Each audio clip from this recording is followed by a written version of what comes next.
Anyway, Brandon is live, folks. Let's hear what he has to say. Americans, 12 years Look of at that. universal education. Look, this is kind of silly this is a silly metric to focus on, but he does one good thing, 20,000 people watching, baby. Let's go.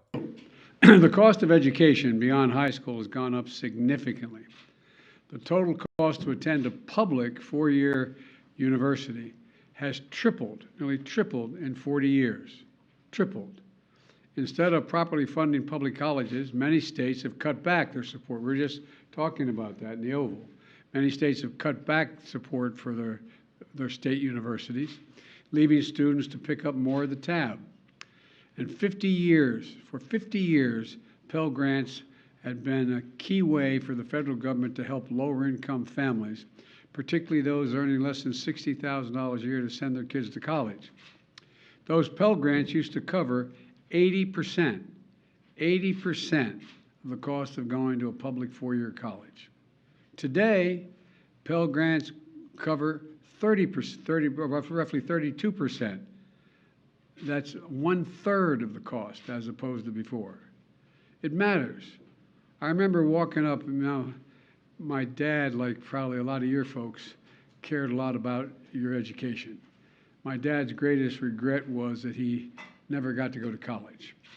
And my dad was a very well-read man, particularly history, but it was a great regret. And you always say, Joey, you're going to be a college man. And I'd say, Dad, but what does that matter? I mean, you can still get fired if you're a college man. Remember when he stole a British dude's rhetoric or British dude's speech? And I remember my senior year. He plagiarized it back in the 90s when he said, I'm the first Biden. We're trying to get the money even with financial That's a college graduate. To be able to go there. We had 4 Neil kids, Kinnock. all of us wanting to go He to stole a school. Neil Kinnock speech. And I remember going down after a baseball game. I went to a really good school up in Claymont, Delaware, on the Pennsylvania border, and drove down to Newark, Delaware, where my dad worked at an automobile agency. And I walked in, and I had my spikes, and because the reason I was going down, when your dad works in an automobile agency, the great advantage, you get a new car to go to the prom, or a good used car off the lot. You think I'm joking? Yeah, we'll do lib watch. And so I went down in my 51 Plymouth with beach towels for seat covers. And I had my uniform on, my spikes off. I ran in, and the woman's name was Mary, who ran the place. I said, Mary, where's Dad? She said, he's out in the lane going into the repair shop. I'm going to keep it a $1.50. I don't know if that's like a part of sign language. Fine fella, and I walked out, and my or dad was pacing she's back just and forth genuinely between excited the big that garage door going into the Joe Biden has into the, canceled $10,000, maybe $20,000 if she had Pell Grants of her debt.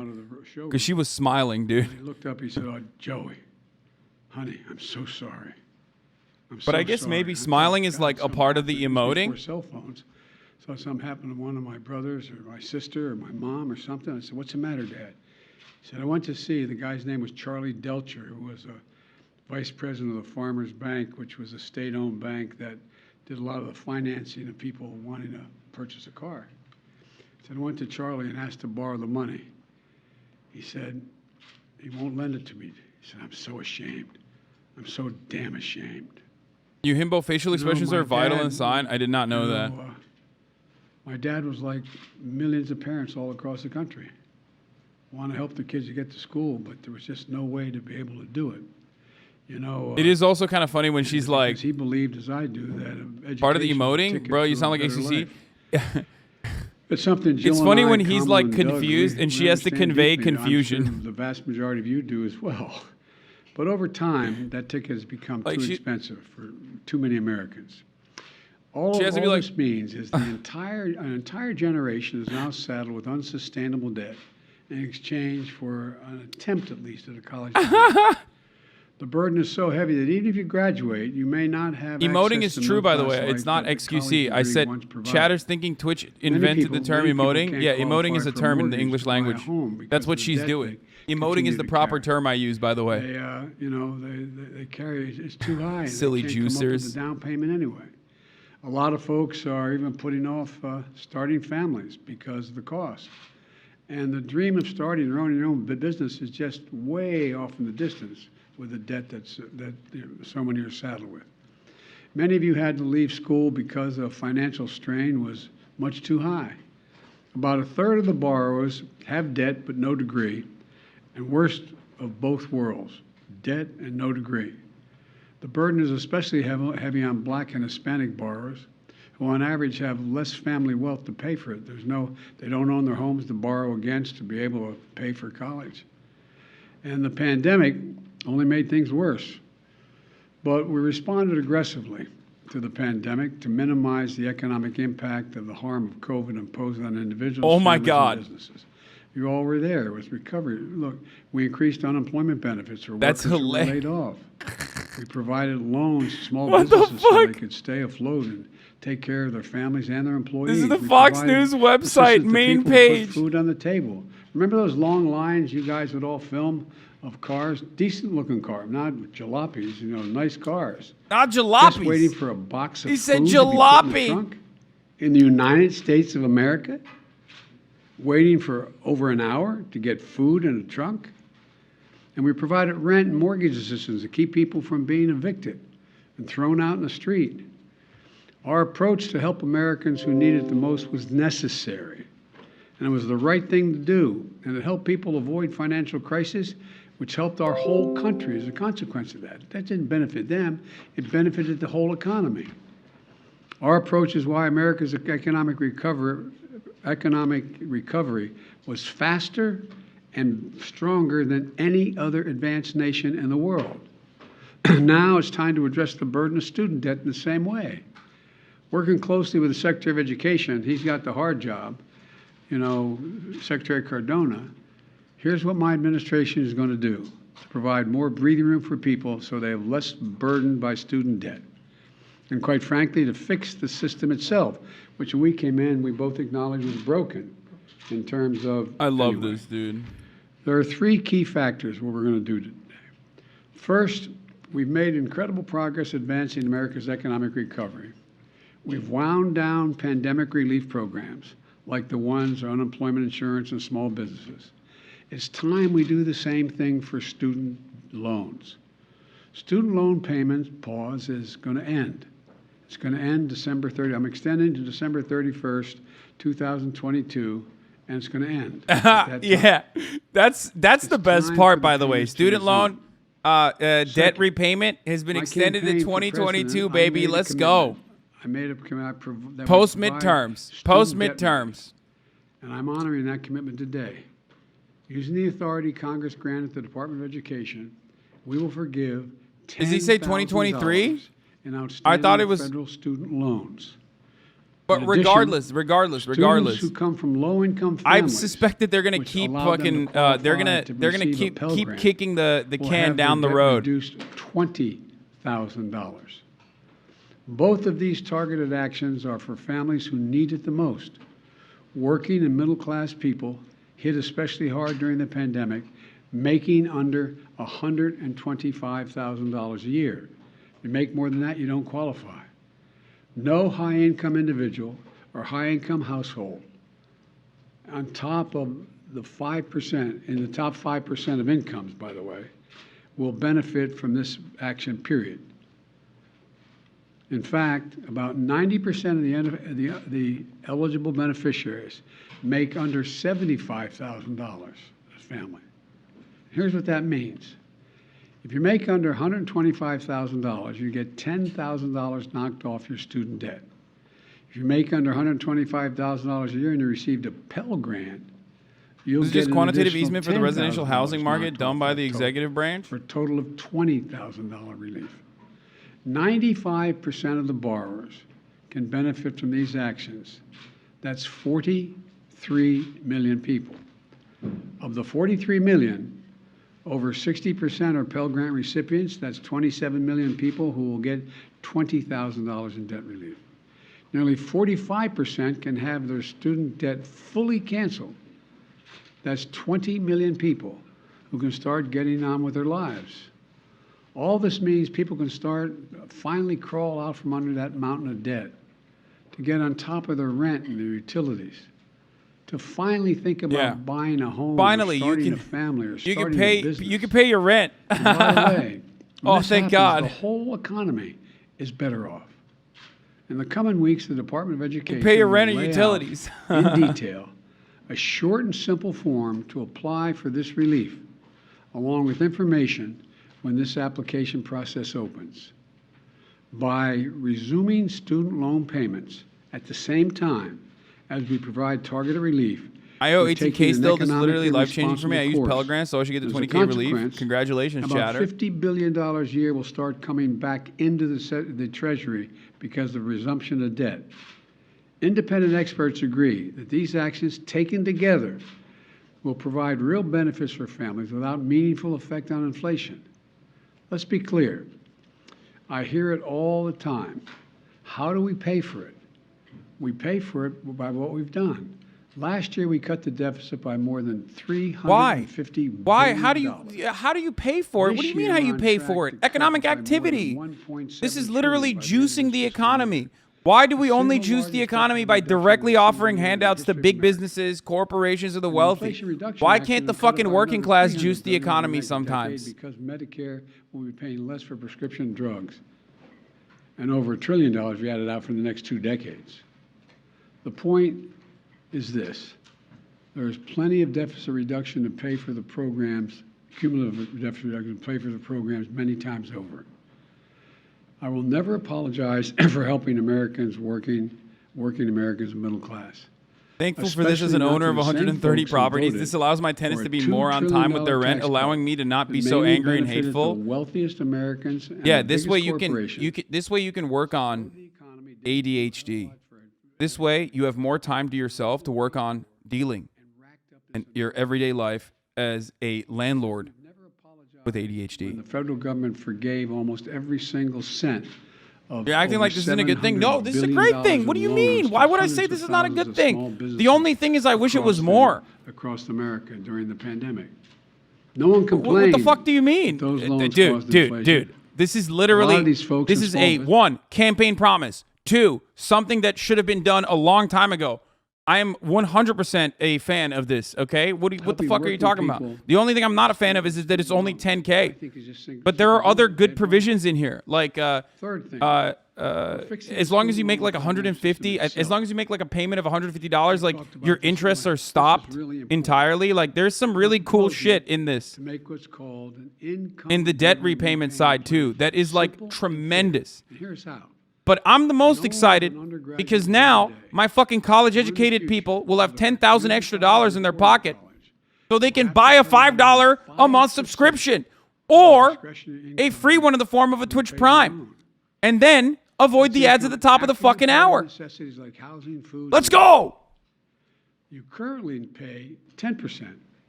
Because at the top of the hour, there's a 6-second ad break. If you no longer want to see those ads, all you need to do is subscribe, which you can do for $5 or for free with a Twitch Prime. Or you can get gifted a sub. Taco Damn, thank you for the 10 gifted. You won't have to pay any more. Woo! We got Oilers. Here's the 1 minute ad break now. Balance was less than $12,000. Many of whom are community college students will be done paying. Bry Guy, thank you for the 5 gifted. These changes will save more than $1,000 a year on average for the borrower. It's a game changer. We're also fixing what's called, and this has been the bane of driving me crazy when I was out of office. Some anxiety, thank you for the 5 gifted. Public Service Loan Forgiveness Program. Now, this program forgives student loans to encourage those students who have those loans. TSP Leviathan, thank you for the 10 gifted. Anjuna Beat Farmer, thank you for the 5 gifted. Think of the millions who are public school teachers, local police officers, workers at local charities, members of the military and the National Guard, and so many more. Think of the folks who work for federal, state, local, tribal governments, keeping essential services going, responding to natural disaster, all those firefighters and cops. The program is designed so that if you serve in one of these jobs, Darby Crispy, thank you for the 5 gifted as well. Taco Damn, thank you for the another 20. Assess whether you do, and make your loan payments for 10 years, even if it's not consecutive years. Your remaining balance will be completely forgiven. It's a great idea, but the program's a mess. It's so inefficient and complicated, too many people just give up. Think if a service member defers their student loan payment. Oh, you can also be refunded on any federal student loan payments you've made since the March 2020 pause. Service didn't count You can get a refund for any payment, including auto debit payments you made during the payment pause. Contact your loan servicer to request your payment be refunded. The Department of Education has recently proposed changes that will make this program work better and over the long term, much better. And now the department issues emergency temporary changes to retroactively credit public service so accounts and loans are forgiven. Since I've been in office, more than 175,000 teachers, nurses, police officers have been able to get over $10 billion in loan forgiveness so far through this program. But this opportunity expires on October 31st, 2022. So my message to all servants, all public servants, all those who are the ones that are volunteering, is out with student debt to go. Here's what you want, if you're worried about how to do it, go to pslf.gov before October 31st to see if you qualify for public service student loan forgiveness. This is another game changer. And we're going to have people who are there to help get you, help direct you and work you through the process. And one more big change we're making to the system is we're holding colleges accountable for jacking up costs without delivering value to students. We've all heard of those schools luring students with a promise of big paychecks when they graduate, only to watch these students be ripped off and left with mountains of debt. And my predecessors looked the other way, for some reason, with good reason, to do anything about this fraud. My administration is taking it on. For example, the Department of Education works with private education associations to accredit colleges and universities so they can receive federal aid. Well, last week, the Department of Education fired a college accreditor that allowed colleges like ITT and Corinthian to defraud borrowers.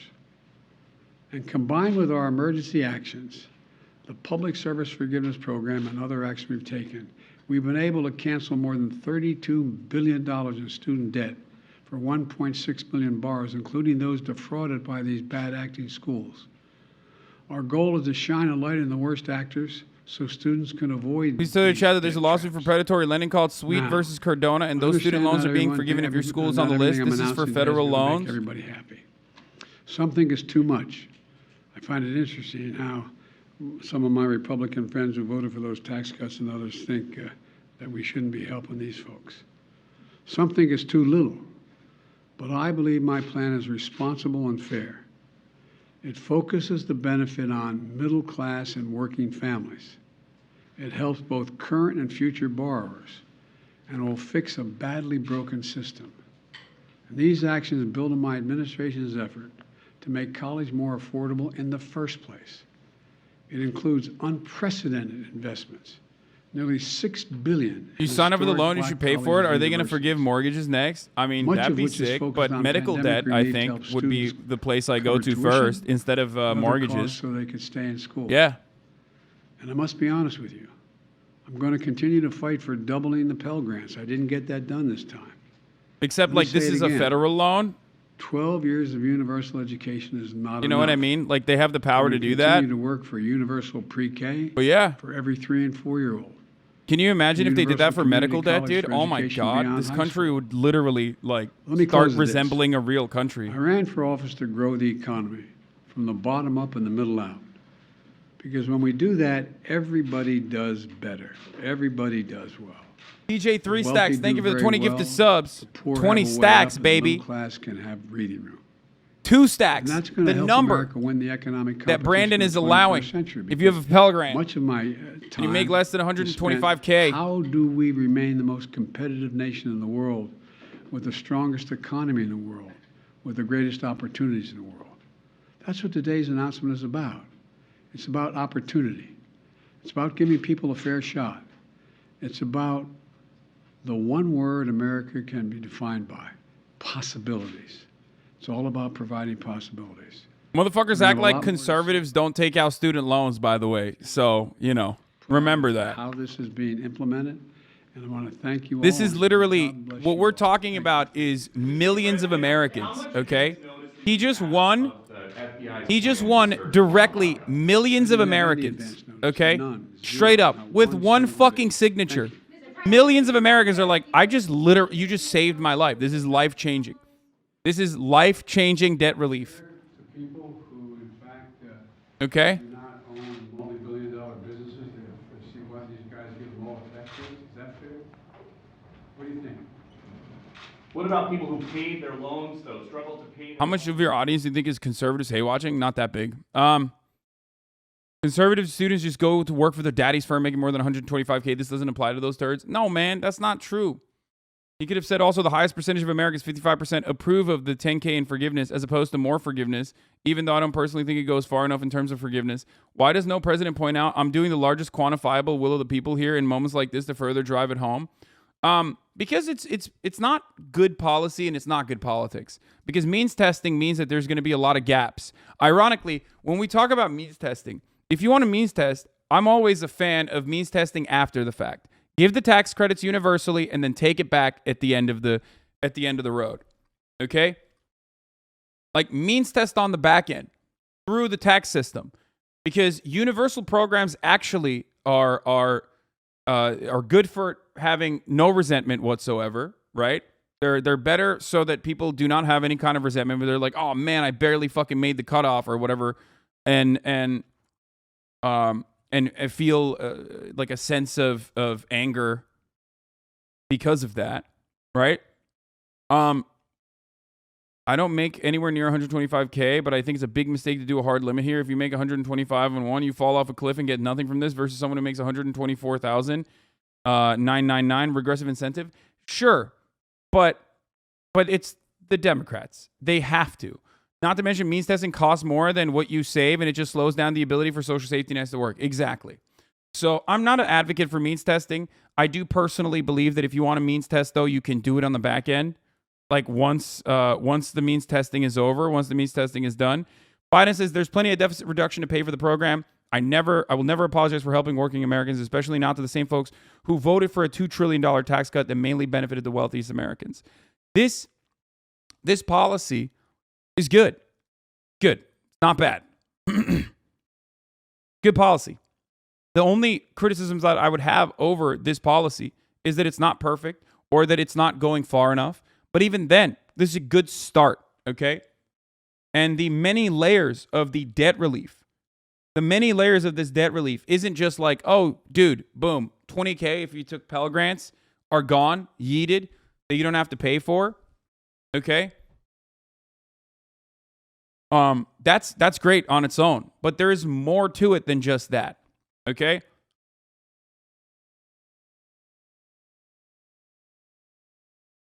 But the secondary consequence of this is the same feeling that Americans have for a brief moment, okay?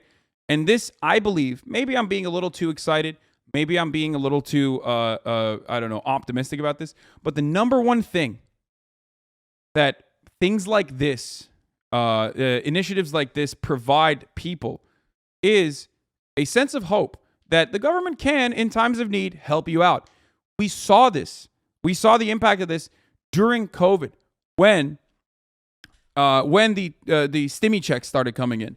It was for the first time ever, the government actually did something and eradicated extreme poverty in America. If you recall, the first month of the pandemic, at the peak of it, right? We literally did not have extreme poverty in America. It just wiped it out. Straight up. Those were Trump checks. And I think that does something that the past century of American politics never does. And that is instill a sense of hope and a sense mostly instill a sense of hope that the government can sometimes actually do something for you. Okay? That's a good thing. Because every single fucking initiative leading up to this from Democrats and Republicans both have literally done the exact opposite, which is the government's never there to help. I'm from the government and I'm here to help is the worst thing you can ever hear. That mentality has played into starving the beast. That mentality has played into further tax cuts, further tax breaks. Oftentimes, of course, the lion's share of that goes to the higher tax brackets. Okay?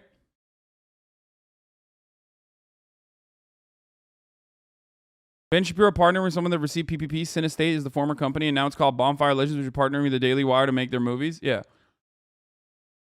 The government did slightly more than the minimum for the first time in my life, and tons of people I know have massively improved their material circumstances in a lasting way as a result. I am now liberal. Sorry, I must leave the community now. But in all honesty, I'm now motivated to vote in November here in Texas. Like, this is how you get people out to vote. This is a good thing.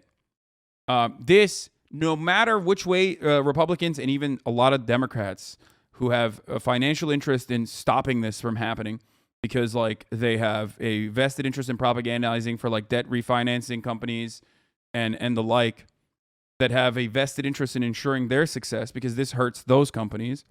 Those people are going to fucking shit on this nonstop. Hopefully, the Biden White House will be able to effectively counter this initiative, okay? Regarding that chatter, the 125K chatter is based on your 2020 and 2021 taxes. If you made less than 125K in either year, you qualify. And there are Democrats that are going to come out against this, by the way. So make no mistake. Don't be... Some pushback among Dems and tough raises the Biden student loan move. Chris Pappas, frontline House Democrat from New Hampshire. Any plan to address student debt should go through the legislative process, and it doesn't, and it should be more targeted and paid for so it doesn't add to the deficit. Like, I want to... if anyone brings up deficit spending, if anyone, especially a Democrat, brings up PAYGO or deficit spending or how this is going to fucking hurt the deficit, I want to put you in a trebuchet and launch you into the fucking sun. Okay? Shut the fuck up. Stop offering counter propaganda that is not even true. Okay? This is already targeted. They're just literally saying that so that they can like win over this non-existing fucking person, this non-existing voter. Message adequately. Whip the fucking party. Okay? Nancy Pelosi, come back from your Italian vacation with a real fucking whip and start slamming these motherfuckers. Don't let a single fucking leak within the Democratic Party come out against this. It is so stupid. It's so fucking stupid. How do you allow this? Beat the shit out of this person. No committees for you if you talk like this. They do this all the fucking time to the left. Whip the motherfucking moderates for once. Holy shit. We're now going to go through, explain how it is not true. It's not true because no one gives a shit about deficit spending when it comes to the fucking military. They only talk about deficit spending not even when it's a tax cut for the wealthy. People only care about deficit spending when it or deficits when it is an initiative that helps the large majority of working class Americans. At a certain point, you need to fucking comprehend this, okay? Today is like 9/11 for people with Harvard in their bio. Yo, literally. I've never seen so many fucking Harvard in the bio asses that are liberal, by the way, or are, Lincoln Project ass liberals, freaking the fuck out over this. It's not a bad thing. This is a good thing, okay? Shut the fuck up. The only negative thing on this is that it doesn't go far enough. Here's Bernie Sanders' take on it. From Burlington, Vermont, the president's decision today to reduce the outrageous level of student debt in our country is an important step forward in providing real financial help to a struggling middle class. Today's announcement to reduce up to $10,000 in student debt for working class Americans and up to $20,000 for Pell Grant recipients will eliminate student debt for some 20 million Americans and reduce debt for some 43 million. That's insane, bro. Think about that. 20 million Americans, 43 million Americans are going to have their debt reduced. 43 million Americans. Think about how much. That's so many fucking voters, dude. This is what you're supposed to do. This is what you're supposed to do. What are you supposed to do? This is what you're supposed to do. This is what you're doing. This is legislation. This is, well, technically it's not legislation, but like this is what an adequate government is supposed to do. The result of this decision is that millions of Americans will now be in a better position to start families or buy the homes or cars they have long needed. This is a big deal. This also helps the economy, okay?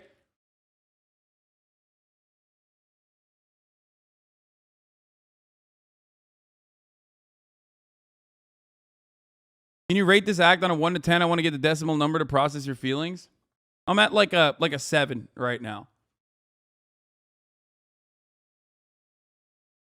But we have got to do more.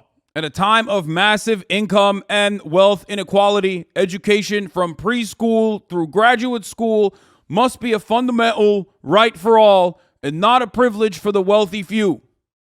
If the United States is going to effectively compete in the global economy, we need the best educated workforce in the world. True. And that means making public colleges and universities tuition free as many other major countries currently do. True. Spitting. And that includes trade schools and minority serving institutions as well. Spitting. In the year 2022, the wealthiest country on earth, everyone in America who wants a higher education should be able to get that education without going into debt. No, fundamental is what Bernie says. It's Bernie's worse. No, guys, I'm a Bernie stan. Don't test me on this. Listen to Bernie Sanders ever say fundamental. He doesn't say it like that. He says it like a oi, bro. If I'm reading this correctly, Biden's student debt program is far better than I anticipated. The new rules on income-based repayment mean that you will no longer see your loan balance increase while you are making payments. That is what I was talking about.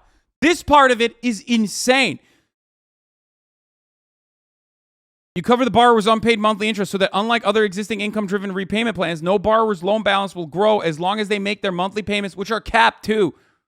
As long as you're below a certain income level, even when that monthly payment is zero because their income is low.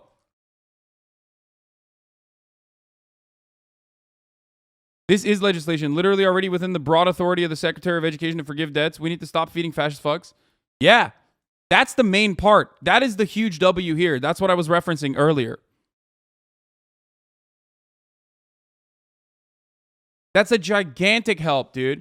This country has never advanced without major, at least Keynesian, economic moves, okay? This country is... The reason why there is even such a concept as home ownership in this country is the fucking GI Bill. The reason why people were educated was the GI Bill. The reason why this country became a productive labor force is a consequence of payment plans offered by the government, is a consequence of favorable loans offered by the government. It's fucking psychotic.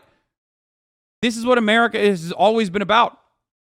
Law, people on the con side and Harvard side saying Biden is buying votes with 20K. Okay, thanks. Minus 20K plus 1 vote works for me. Exactly. That's what you're supposed to do. That's what being, dude, that's what being a legislator is. That's what being a leader is. You buy votes.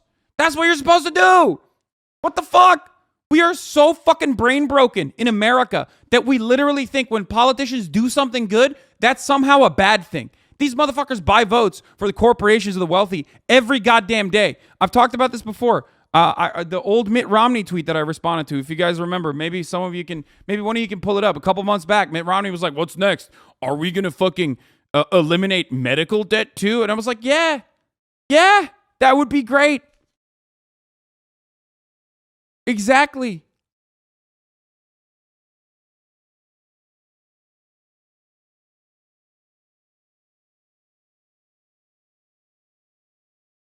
Framing Lamau. Biden announces a $300 billion loan handout. President Biden speaks on student loan debt plan. Yeah. Handout. It's a handout. It's a handout. When it's a corporation, it's not a handout.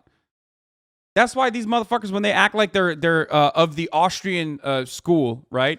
When they believe in like Austrian economics, it's a lie. It's a fucking lie. They love num num num num num num num. They love suckling on the government titty. Okay, they love that shit. They just don't want normal people to be able to get a fucking crumb, because the normal crumbs that a normal average Joe could get is a crumb that the fucking billionaires couldn't get from the government. That's fucking bullshit.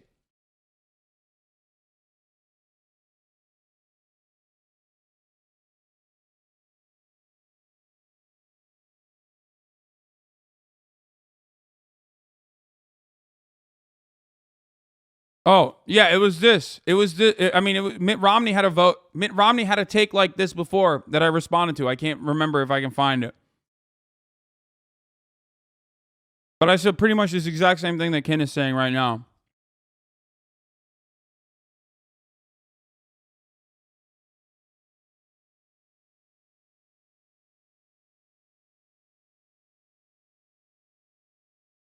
If Biden would clear all debt, us libtards would suck off the boys in blue, something that he should keep in mind. Dude, I will suck off all the hero cops.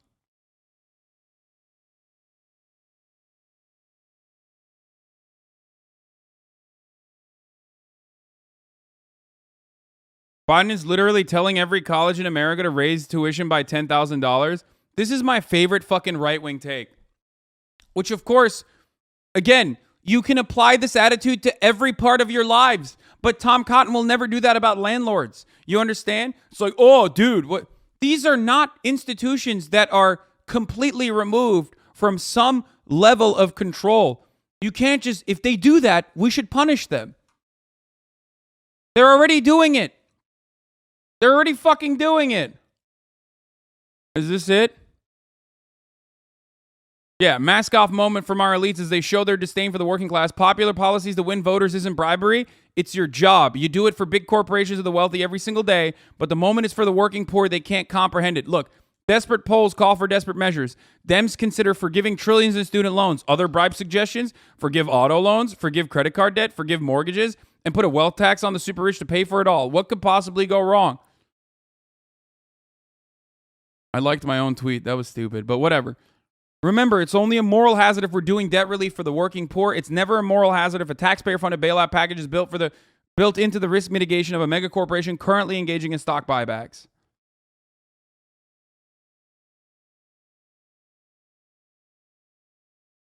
Damn, bro, this fucking pass this on was based. Based!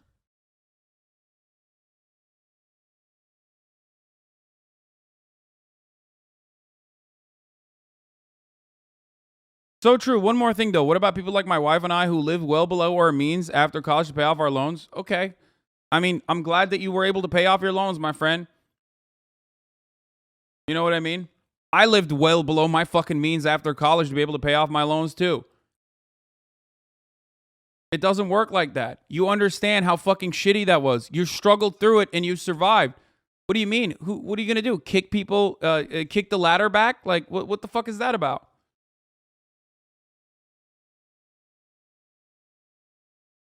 And if you paid during the pause since March 2020, you can literally get a refund. So at least you have that. I had polio. Why should other people be able to get the polio vaccine? Exactly.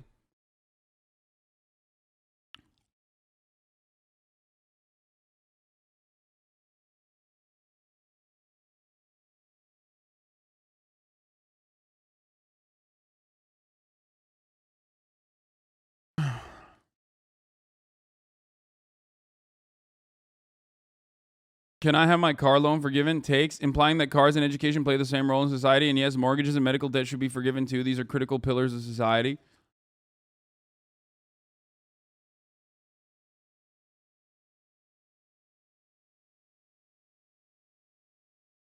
Anyway, the first $31,200 doesn't apply to income-based repayment. If you make $50,000 a year, you're paying 5% towards a loan on $18,800 of income. So instead of paying $2,500 a year, you'll pay $940.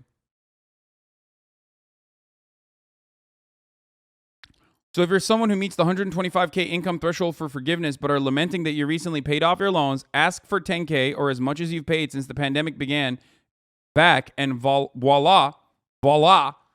Obviously relevant today, but also if you're fortunate enough to have had transitioned during a pandemic job that offers education assistance, get that money back and have your employer pay it off.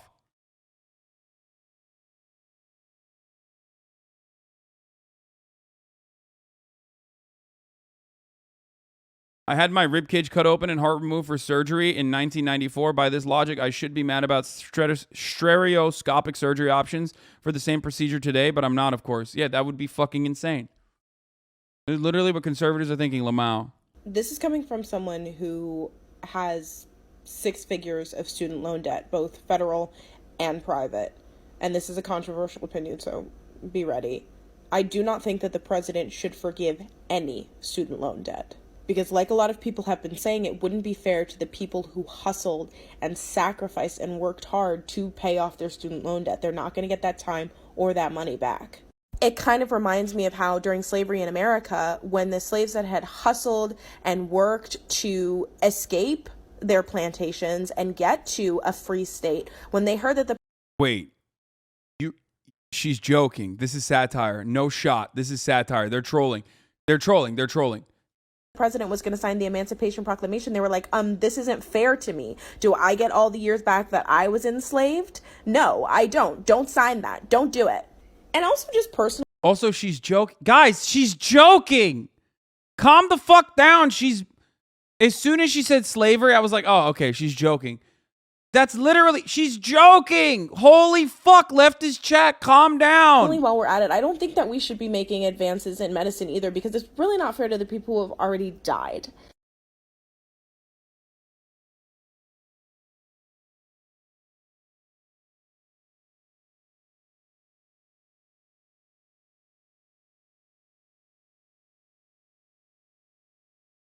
This is coming from someone who... I didn't think she was joking at first either, because there are fucking psychotic takes like that, okay?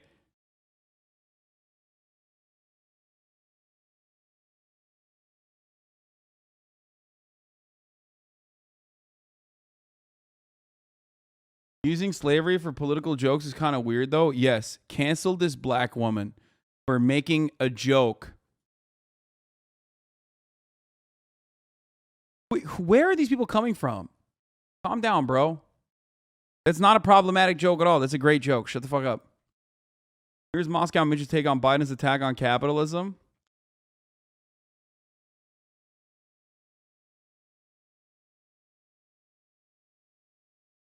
Another student dead TikTok. Funny. Yes, but not funny. Haha. Funny weird.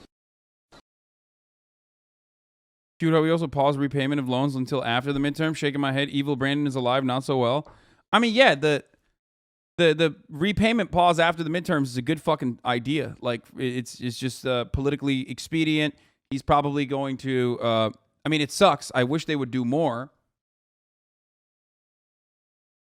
I still believe they potentially could kick it down the road again.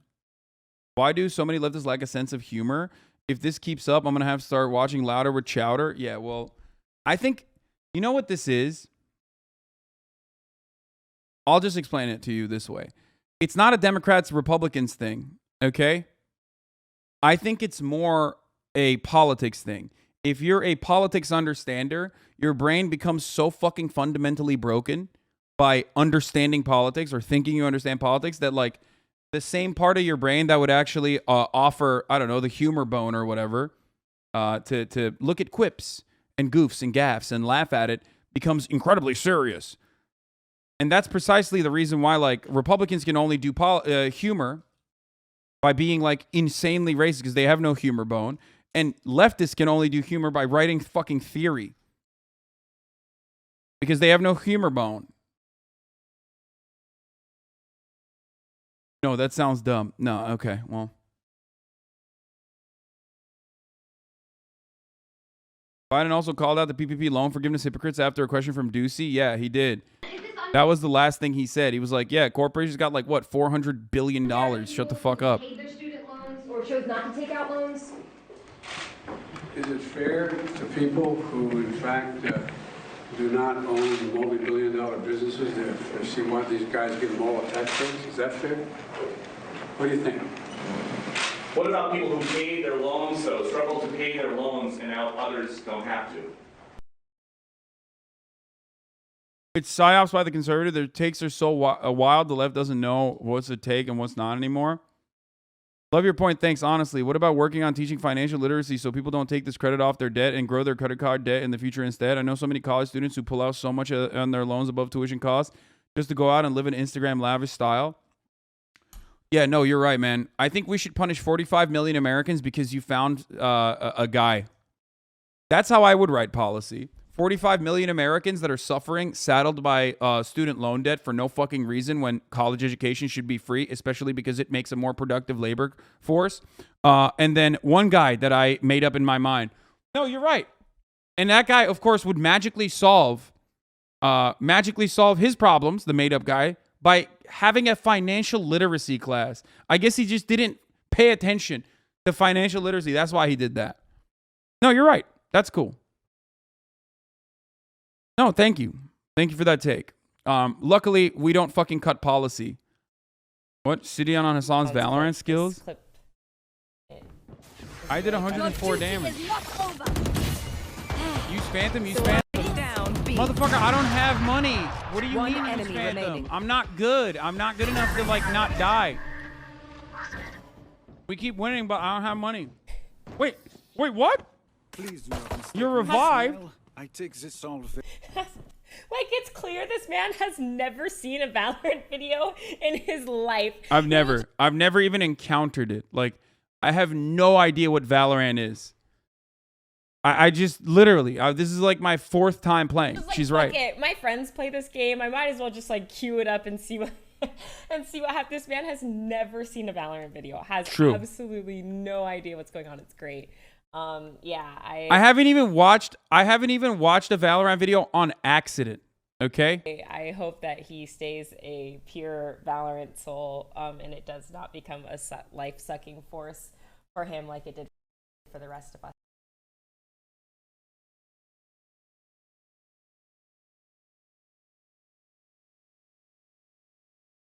Dude, I think I graduated before Instagram and before social media influencers were really a thing. I have to take out full loans because I was a single mom, for fuck's sake. No. That guy was crazy anyway. Don't listen to that. That's not a real story. Biden is telling every college in America to raise tuition by $1,000.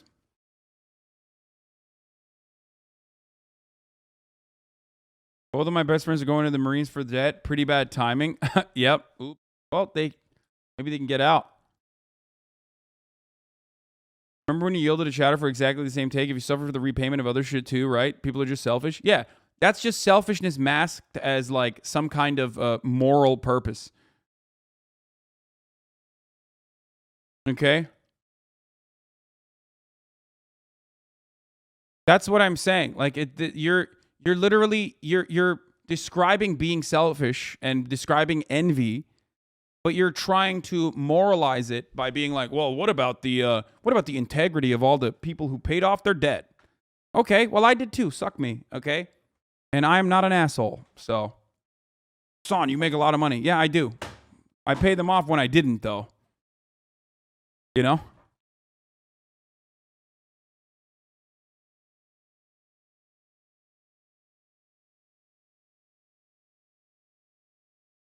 Don't even entertain the whole Instagram student rhetoric, okay? It's just bullshit. It's made up.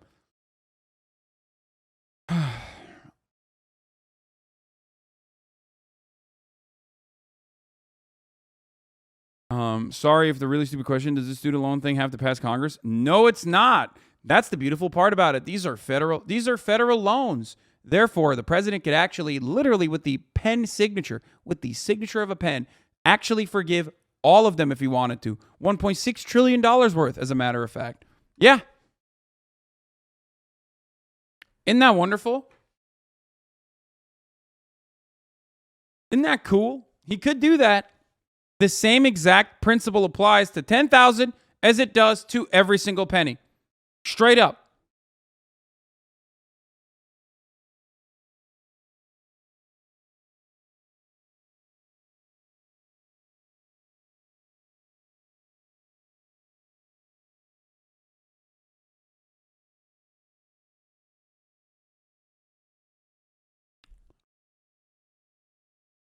Does the debt relief mean anything about relief for students that are going to college, or is it just all those that graduated already? Wait, no, I think if you have debt right now, this helps pay it.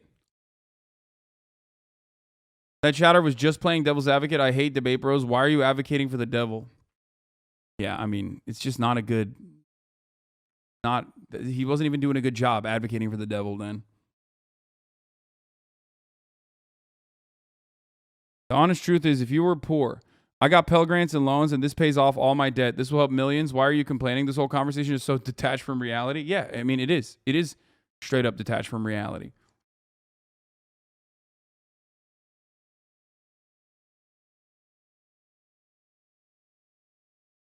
It's any loans as of July 1st, 2022. So I was about like 2,500 in, which is not a good loan. It was paid off. Yeah.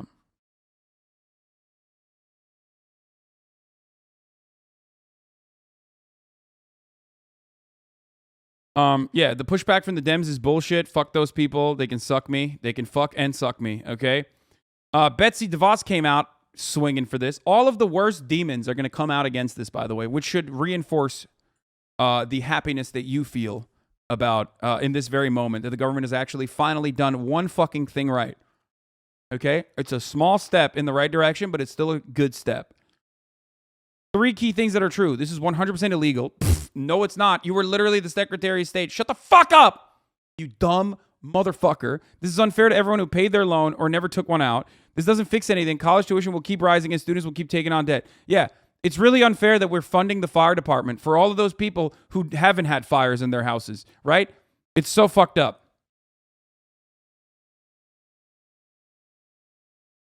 She said it's illegal.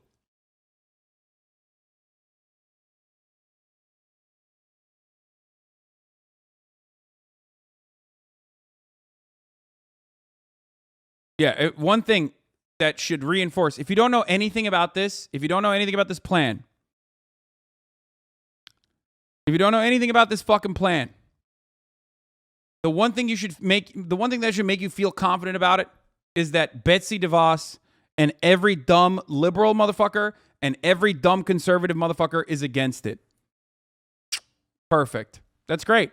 Anyone that tells you that this is a step in, anyone that doesn't tell you that this is a step in the right direction is lying to you. Okay? It's not the best. It's not the best solution.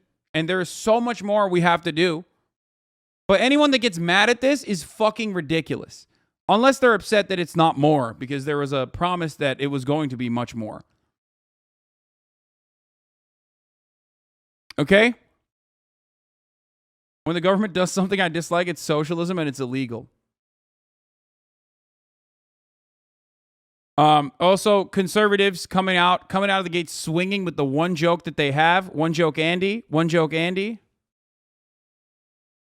Happy legal guardian of unspecified gender day. You guys have one joke you tell over and over again. We have as many jokes as you have R-worded genders. This is the same joke again. Literally.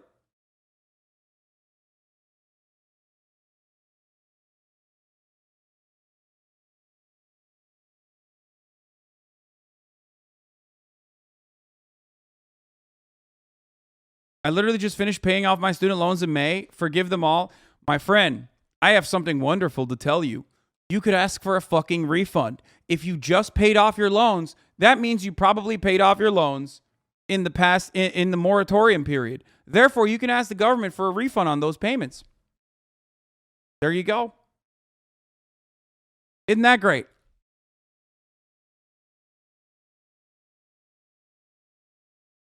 Read the rest of what they said.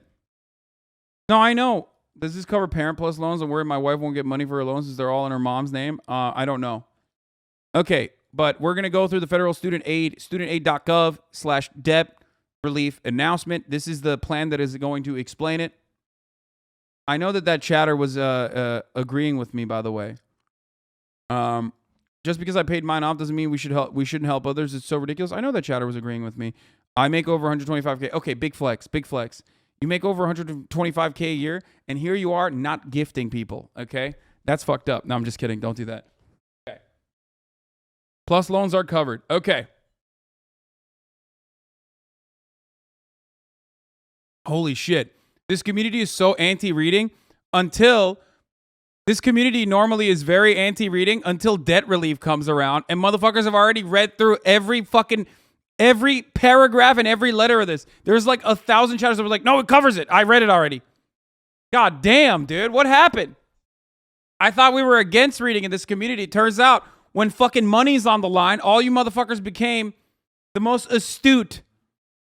You became article heads in a matter of moments. You were like speed reading through it like, okay, do I get this money or not? Listen. I gotta do this, okay? In honor of this, I mean, this might be a fucking DMCA moment, but fuck it. In honor of this. That's right, folks. The Biden-Harris administration student debt relief plan has been explained. I count money. I swear in 100. That's what I call y'all did. crazy, I did it. I do it crazy, I did it. I do it crazy, I did it. How much they fuck with the millions? How much they pay me a million? I'm struggling and dabbing at charity. It's like crack, I be smacking the ceiling. I call my million my children. I call my children my millions. We taking over the world. We're making hundreds of millions. That's right. President Biden, Vice President Harris, and the U.S. Department of Education have announced a 3-part plan to help working and middle-class federal student loan borrowers transition back to regular payment as pandemic-related support expires. This plan includes loan forgiveness of up to $20,000, $10,000, but $20,000 if you got Pell Grants. Many borrowers and families may be asking themselves, what do I have to do to claim this relief? This page is a resource to answer those questions and more. There will be more details announced in the coming weeks. To be notified when the process is officially open, sign up at the Department of Education subscription page, which I think went down for a little bit because, of course, site is literally crashing probably currently. A lot of people are going in there, okay? The Biden administration student loan debt relief plan, part 1, final extension of the student loan repayment pause. So that's number 1. They are pausing it, and payments are maybe going to resume in January 2023, okay? It's down right now, but I'm reading it so you can read it with me. So remember that. Student loan repayment plans will not be going into effect until December 31st, 2022, okay? Till after the midterm elections. Very smart. Very interesting. Do I need to do anything to extend my student loan pause through the end of the year? No. The extended pause will occur automatically. Part 2, providing targeted debt relief to low and middle income families. To smooth the transition back to repayment and help borrowers at the highest risk of delinquencies or default once payments resume, the U.S. Department of Education will provide up to $20,000 in debt cancellation to Pell Grant recipients with loans held by the Department of Education, up to $10,000 in debt cancellation to non-Pell Grant recipients. Borrowers are eligible for this relief if their individual income is less than $125,000 or $250,000 for households. Okay? In addition, borrowers who are employed by nonprofits, the military, or federal, state, tribal, or local government may be eligible to have all of their student loans forgiven through the Public Service Loan Forgiveness Program. This is because of the time-limited changes that waive certain eligibility criteria in the PSLF program. These temporary changes expire on October 31st, 2022. For more information, go to the Public Service Loan Forgiveness Program, pslf.gov. Frequently asked questions. How do I know if I'm eligible for debt cancellation? To be eligible, your annual income must have fallen below $125,000 or $250,000 for married or households. Okay? If you did not receive a Pell Grant in college and meet the income threshold, you will be eligible for up to $10,000 in debt cancellation. What does the up to in the up to $20,000 or up to $10,000 mean? Your relief is capped at the amount of your outstanding debt. For example, if you're eligible for $20,000 in debt relief but have a balance of $15,000 remaining, you will only receive $15,000 in relief. Okay? What do I need to do in order to receive the loan forgiveness? Nearly 8 million borrowers may be eligible to receive relief automatically because the relevant income data is already available to the U.S. Department of Education. If the U.S. Department of Education doesn't have your income data, or if you don't know if the U.S. Department of Education has your income data, the administration will launch a simple application in the coming weeks. And no, Hassan, is it based on your tax return? I just got a raise and I'm higher than 125K law. Doesn't matter because it looks at your tax return from the years 2020 and 2021. So even if you got fucking caked up this time around, do not worry because you can use your 2020 tax returns or your 2021 tax returns.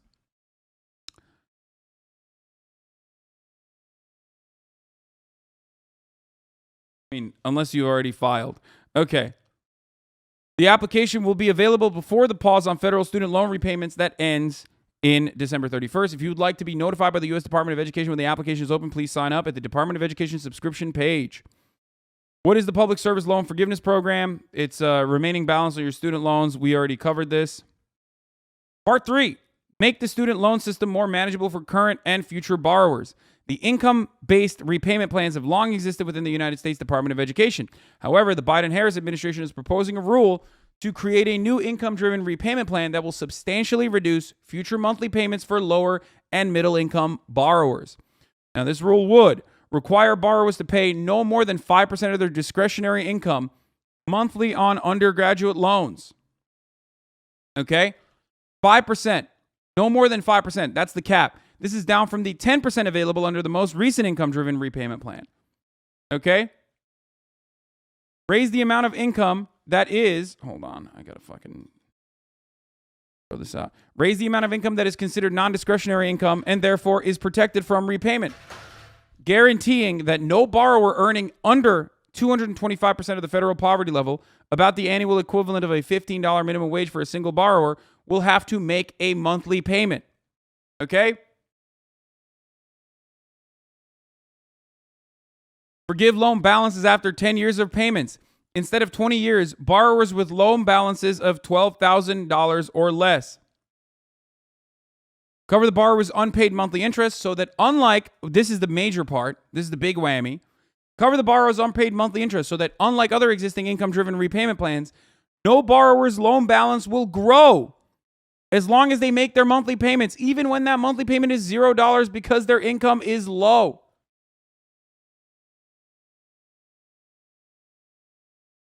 Goddamn!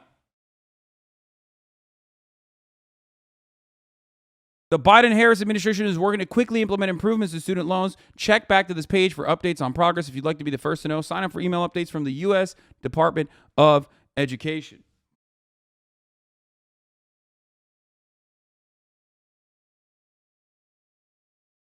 I didn't know they could do that. Are you guys new here? I've been talking about how they have the capacity to do this for like years. They could have done this a very long time ago. And not a single lib will vote in the midterms? What? That's also not true. You know why that's not true? Because of Roe v. Wade. Obviously, things might change. The momentum might dry out. We don't know. But right now, things are looking a lot better for the Democratic Party's prospects in the midterm elections. It looks like they are managing to perform at 2020 levels, which is literally historic. An incumbent party often gets fucking hammered in the midterms. Okay?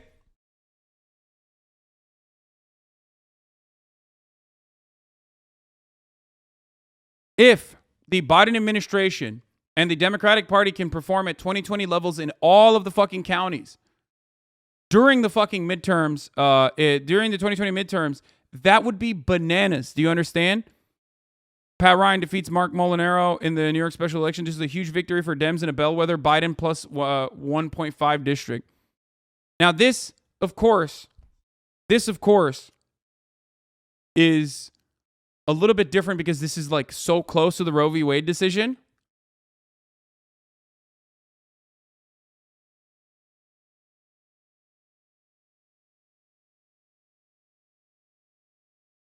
Okay?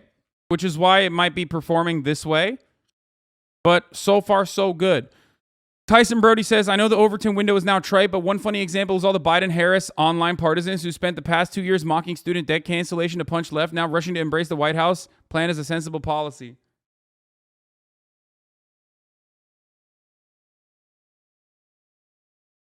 Connor Lamb Twitter is pretty mad, though. Yeah.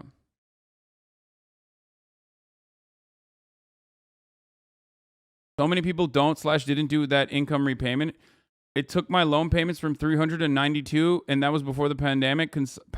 Consolidate your loans, chat. What is this?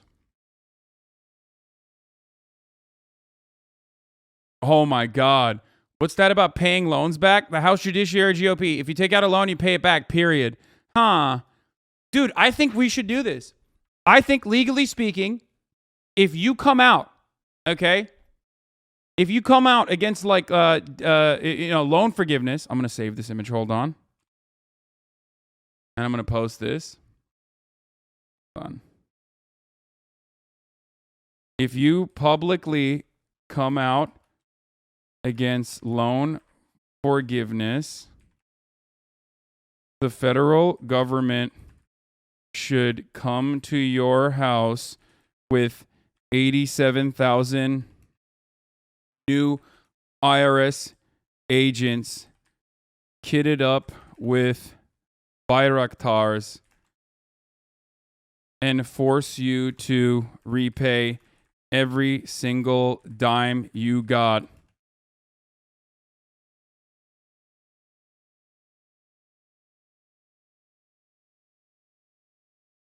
That were forgiven. Yeah, payback. I think that's good policy. People would like this.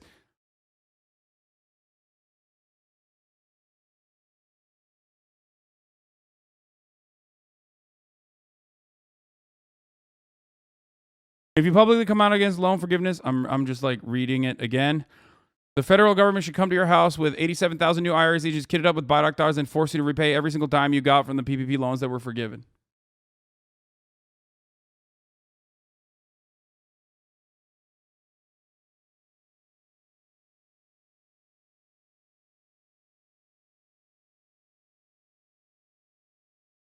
Biden is the most Islamic president we have. That is not even a joke.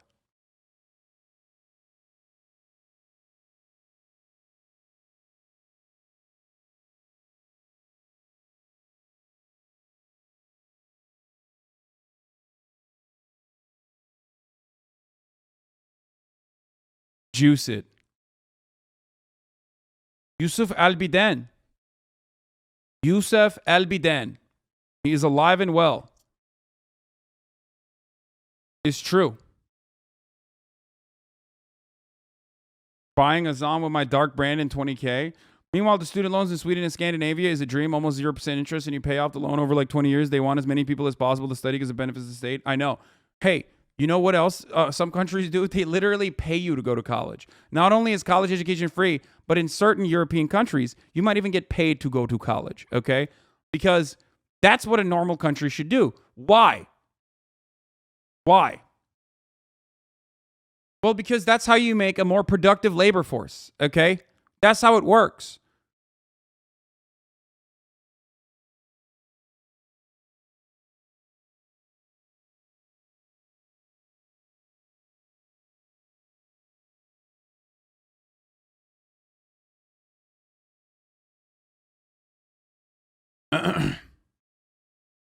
Can you listen to Andrew Tate's last message to the world? I don't give a fuck about that right now, okay? Unless you are interested in like taking the newly freed up 20 grand that you have and dumping it directly into Hustlers University, I don't care about that right now. Oh my God. Fucking nailed him.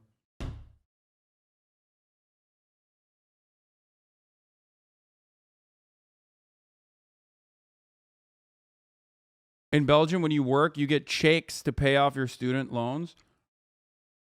Pelosi take aging fast and Dianne Feinstein.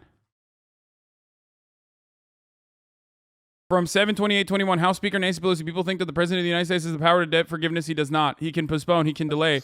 But he does not have that power. This has to be an act of Congress. Smoking on that Pelosi pack, too. Process, but not responding to whatever. Here's the thing.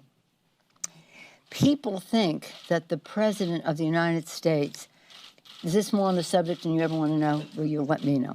People think that the President of the United States has the power for debt forgiveness. He does not. He can postpone, he can delay, but he does not have that power. That has to be an act of Congress. And I don't even like to call it forgiveness because that implies a transgression. It's not to be forgiven. Just freeing people from those obligations.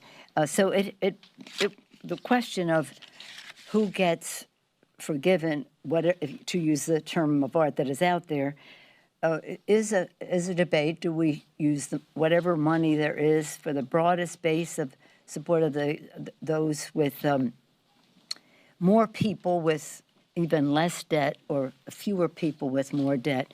That's a policy discussion. But the difference between the president can't do it. So that's not even a discussion.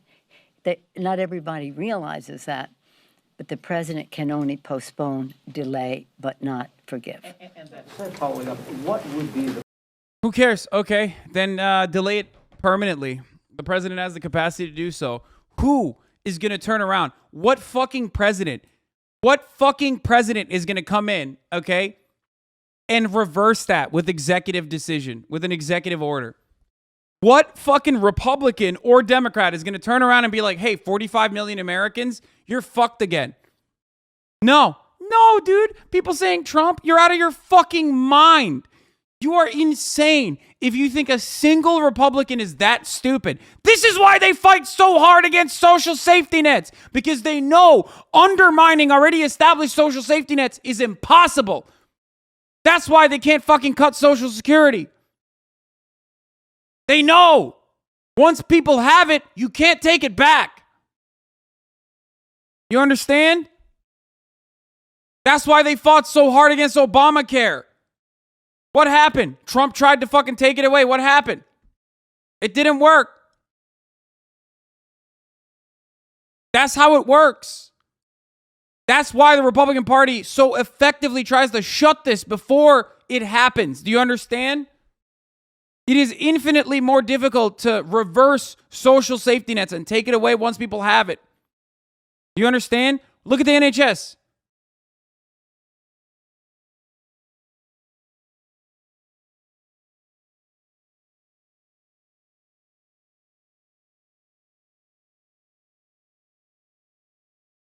It has taken years and years and years for across multiple American presidencies to like cripple this fucking behemoth of a state. Do you understand?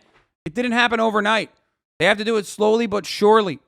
And part of the reason why they do it, part of the reason why they've even been able to do it is because the Democrats are feckless and they haven't defended these social safety nets adequately. That's why I was so fucking mad at Obama, just like Bernie Sanders was.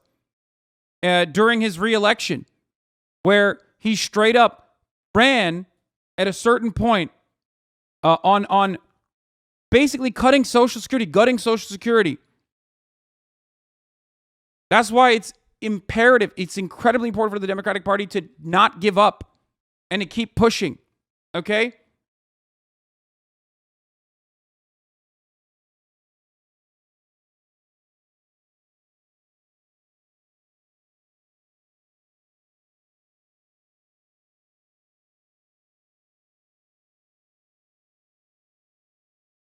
Seriously, you want to forgive educational debt? What's next? Medical debt? Yeah, I know. It's fucked up.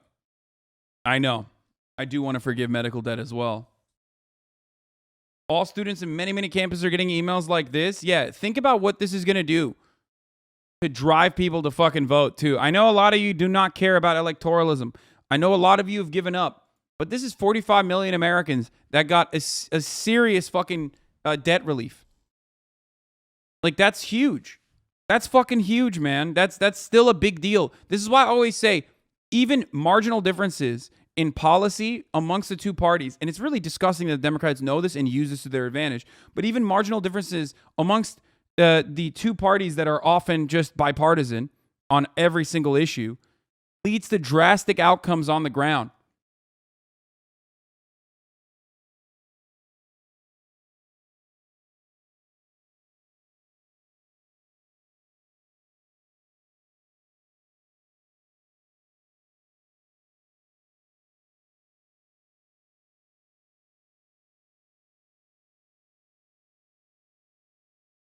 What you have to remember is not get complacent and be like, oh, Brandon is working for us. He's not. He sucks. Okay? You need to keep pushing and don't stop. I don't think you can hold Biden accountable either. When I say keep pushing, I mean organize. Ensure that there is a mechanism of pushback outside of the current political spectrum, outside of the current political process.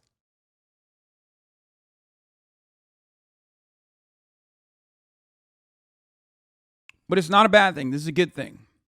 This is a huge thing. Anyway, student loan forgiveness sounds really nice to illegal immigrants, people with no experience, people who don't have families, and yet people who use preferred pronouns, louder or crowder, get fucked, get owned.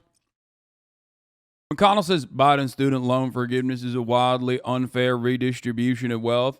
I mean, this motherfucker, a demon for real. Straight up a fucking demon. If it was truly a wildly unfair redistribution of wealth, McConnell would be on board. Okay? McConnell would be so on board. McConnell has never seen a reverse Robin Hood scheme that he hasn't loved. Okay? Meanwhile, the only Robin Hood scheme that Americans are experiencing is the top of the hour ad break where people gift subs at the top of the hour to help other people avoid the ads. But if you're not lucky enough to be able to receive a gifted sub, you can on your own for $5 or for free with a Twitch Prime. By connecting your Amazon Prime account to your Twitch account, you get 1 free Prime subscription a month. Woo! Use it on your favorite streamer. Here's the 1 minute ad break now. Let's go.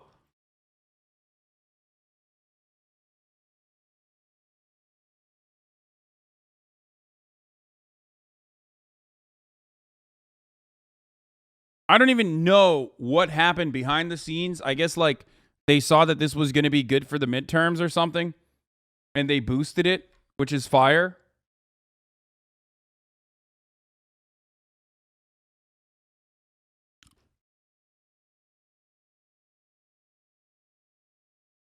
But they did it. They did it. Jen Lu, thank you for the 5. Get the subs. A. Diabeto, thank you for the 5. Get the subs as well. Thank you, Anthoderma, for the 5. Get the subs, allowing 15 people to no longer see the top of the hour ad breaks. I truly think this turtle's effect on super PACs is one of the most dangerous things that whatever had for the limited democracy America's had. Yes.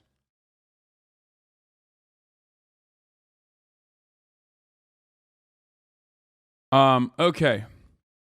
Marjorie Taylor Greene was swatted. God damn, there's so much goodness in the world, dude. So much good things happening. So many good things happening. It's freaking me out a little bit. Okay. Here's Jason Furman, former Obama administration official. Of course, professor of practice at Harvard. You know, another Harvard in the bio ass motherfucker. Pouring roughly $500 billion of gasoline on the inflationary fire that is already burning is reckless. Doing it while going well beyond one campaign promise, 10K of student loan relief, and breaking another all proposals paid for is even worse. Oh, man. Americans are going to be so mad that Brandon didn't do a pay-for proposal. Oh, no. How about don't look a gift horse in the mouth? Have you ever thought about that? No, of course not, you fucking piece of shit. Oh, no, it's not. What about the pay for? Who gives a fuck? Oh, no, the deficit. Dude, deficit hawks are ridiculous. The only people who honestly have deficit hawkery in their fucking bones, by the way, are the Democrats, which is the most hilarious part of this process.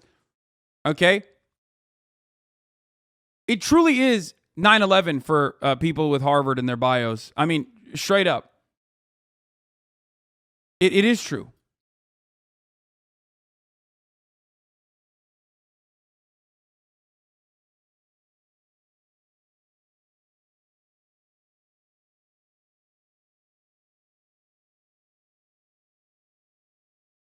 It's awesome. I can't pay some bills now, but what about the deficit? Oh, no. I'm very glad this is helping people who really need it, but without structural change, I don't see how a one-time forgiveness will prevent this in the future. Wait, I agree. I agree. But, you know, the same don't look a gift horse in the mouth principle applies for you as well, in the sense that, like, you know, get excited.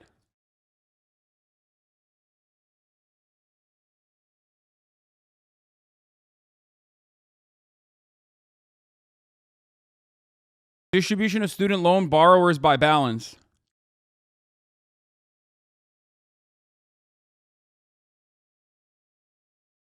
The average student loan debt for what 12.2 million Americans is $10 to $25,000.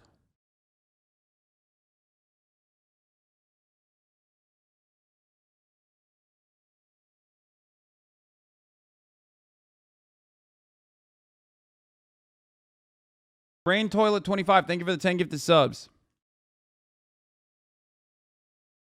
Look at that. Eviscerated, dude. Eviscerated. Boom, gone. Boom, gone. Boom, gone. A big chunk, gone. I mean, that's crazy. This is like the fattest fucking chunk. The fattest chunk of people whose entire debt is gone. Pee-pee poof.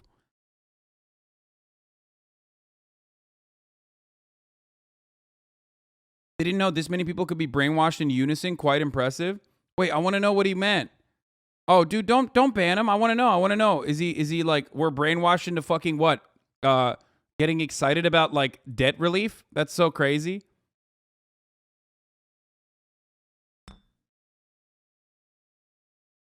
Like, can you imagine getting fucking mad at debt relief, dude? How much disdain do you have in your heart for your fucking fellow man?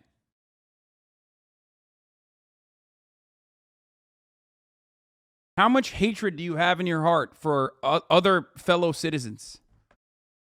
That you see someone else having like a shackle taken off, but still many shackles that remain, don't worry. And you still go, nah, it's not good. It's not good. We got to fucking stop that. I don't like that. You stop that. Why?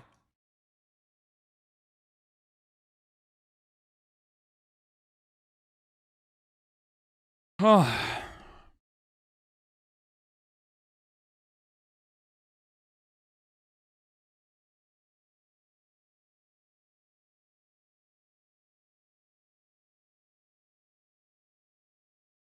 As Biden cancels some student debt, remember why debt exists. A key Reagan advisor warned in 1970 that free college was producing a dangerously explosive dynamite of an educated proletariat, and we have to be selective on who we allow to go through higher education. Later in 1970, Roger Freeman, a key educational advisor to Nixon, then working for the re-election of California Governor Ronald Reagan, spelled out quite precisely what the conservative counterattack was aimed at preventing. We are in danger of producing an educated proletariat. That's dynamite. We have to be selective on who we allow to go through higher education. If not, we will have a large number of highly trained and unemployed people. The two most menacing institutional sources of danger described by Freeman were obviously those two great public university systems charging no tuition, the University of California and the City University of New York. Governor Reagan was able to wipe out free tuition at the University of California. This is a double bind. On the one hand, he's saying an educated population is going to be really hard to maintain control over. But on the other hand, he's also stating that they're going to be unemployed because someone needs to clean the fucking toilets. And if you let everybody get educated, they're not going to want to clean the toilets. There is no other way under a capitalist organization of the economy to maintain that underclass. So you have to do whatever the fuck you can to ensure that there's a service industry, a viable, a permanent underclass that will consistently enslave themselves for your profits. It is completely beyond the pale to assume that a different structure or a different organization of the economy could ever exist. Okay? And even if automation is the answer in that circumstance, under a capitalist organization of the economy, automation doesn't benefit the working class. It doesn't reduce their workload. You know what I mean? If everyone's educated and we figured out fucking robots, self-cleaning toilets or robots or whatever the fuck, we can't have that.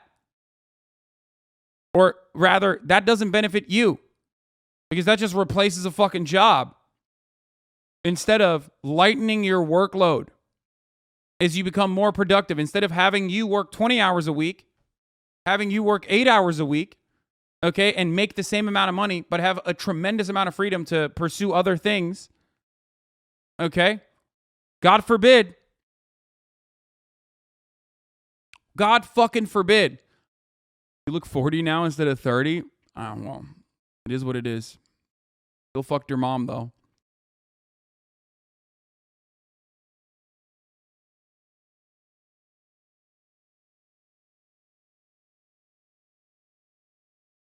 You see this old video of John Oliver shitting on the idea of canceling student loan debt? Policy, we all know the devil is in... Yeah, I mean, he's a lib, dude. He's fucking libbed up.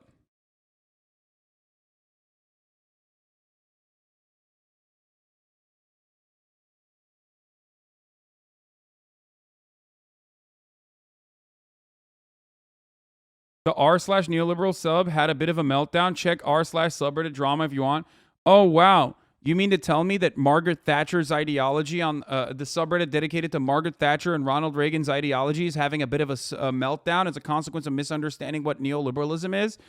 Oh, that's so crazy. That's so wonderful. I wonder how many fucking weirdos on the internet have like purposely led people astray. Oh, that's so weird. It has the word liberal in it, so they must be Democrats. Well, yeah, they are, but not the good kind.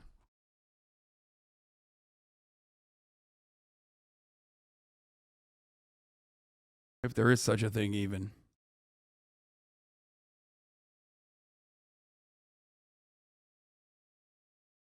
Does this apply to those of us currently in school taking out loans? Yes. You have a strong anti-dictatorship platform, yet you terrorize chatters. Take that, lib. Yeah.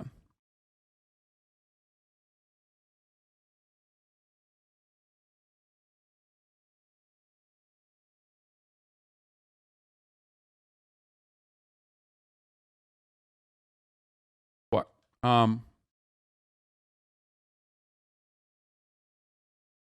I tried to cure cancer in the future versus chemo now. My parents and my dad said, well, what if chemo kills the person who will cure cancer? Wait, what?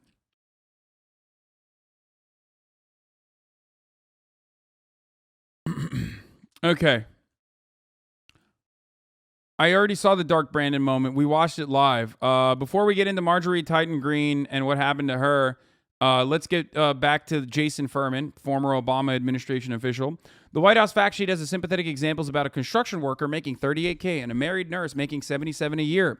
But then, why design a policy that would provide up to $40,000 to a married couple making $249,000? Why include law and business school students? Why not? I mean, why not? Can a society function without lawyers? I mean, sure, I'm all in favor of fucking business school students getting cucked out of this if you want. If you want to do a policy that is designed around resentment, then certainly I'm fine with that. But like what? Are there no fucking pro bono public defenders and shit?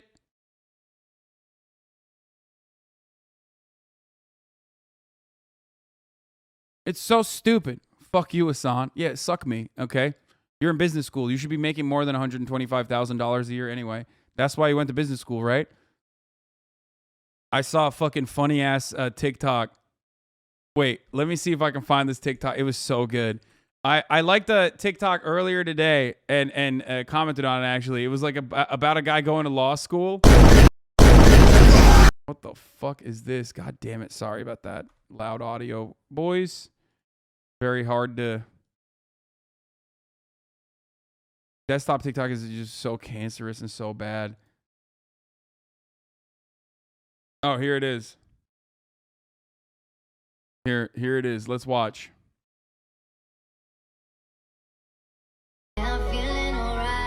Studies hard to get in law school. Gives up everything to be a lawyer. Finally makes partner and has a chance to be rich.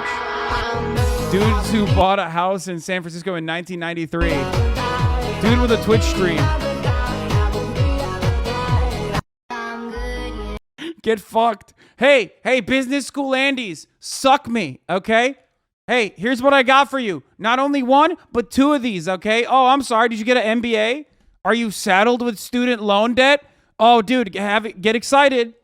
Maybe one day you will make as much money as a motherfucker who eats his toenails on camera like XQC. Probably not. Probably not. That's never happening. There are dudes out there eating toenails on camera that make more money than you ever will. You fucking loser. I'm glad you got an MBA, dude. You're going to kill it. Disgusting flex, bro. I'm going to quit. I have no...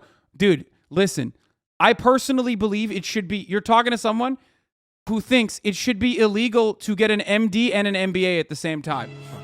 Sorry, I can't be... I literally... I genuinely believe this. One, because my primary care physician at UCLA was like in the administration, and he would constantly fucking give me Heritage Foundation talking points whenever talking about socialized medicine. We would literally debate. Every time I went in for a checkup, this motherfucker, like, bro, you've looked at my dick and shit. Like, you can't be debating me with Heritage talking points, okay? And yeah, he was an MBA, MD, okay? So much so that he had to actually call me after one of them and say, that was actually very unprofessional of me and I apologize. I've talked about this before.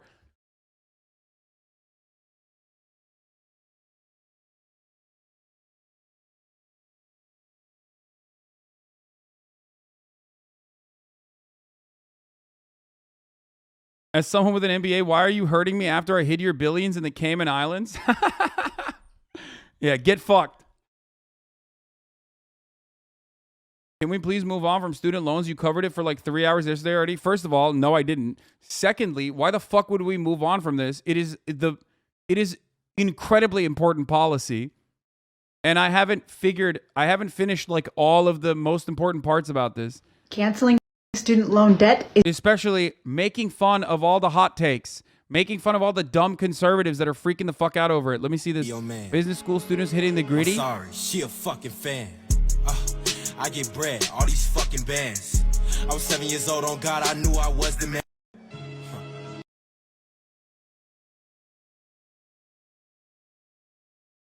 It was unprofessional of me to debate your cock. Yeah.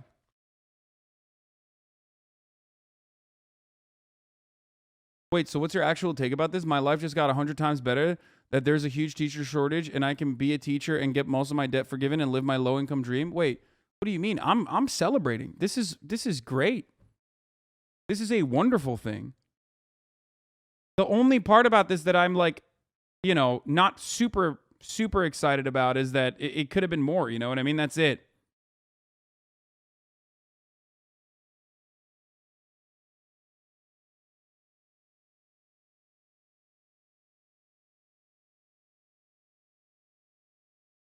My daddy already paid off my loans. Please move on with the stream. Play some Valorant or something. Boring. It's a bit of a fuck you to doctors sacrificing their lives for others while standing with 300K plus debt. My friend, are you insane? I think medical school should be fucking free, along with nationalized healthcare. So, yeah, if that's your take, then I agree with you. Yes, that's so fucking stupid that you know, they're not doing that. Medical degrees should be free regardless.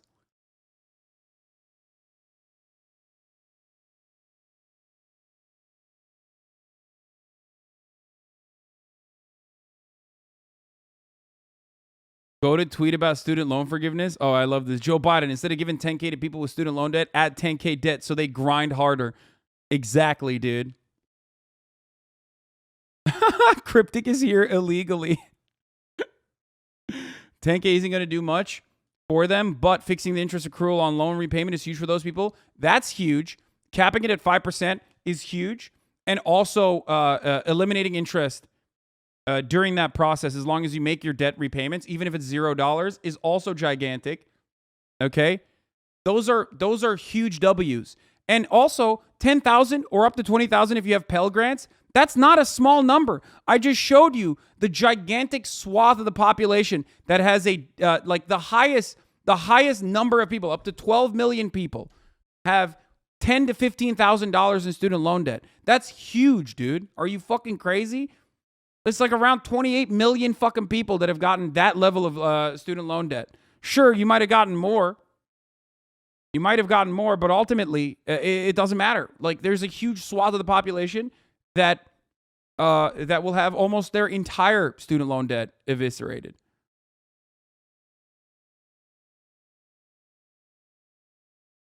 You're thinking about this all wrong. If medical school was free, imagine all the cringe PhD Andes there would be. I know. There are already enough of them. They make up like 6% of the fucking broadcast and make up like 100% of the cringe. Including my fucking mod team. There, I said it. It needed to be said. Everyone with above a bachelor's degree can eat rocks, okay? As vegans you're talking about? Yeah, PhDs and vegans. They make up such a tiny fraction of this community, but like 100% of the stun locks. Such irrational hatred for PhD holders. I'm just kidding. Okay. I dropped out of college twice. That's why I'm the best mod. Yes. I'm anti-education. Okay? You know this.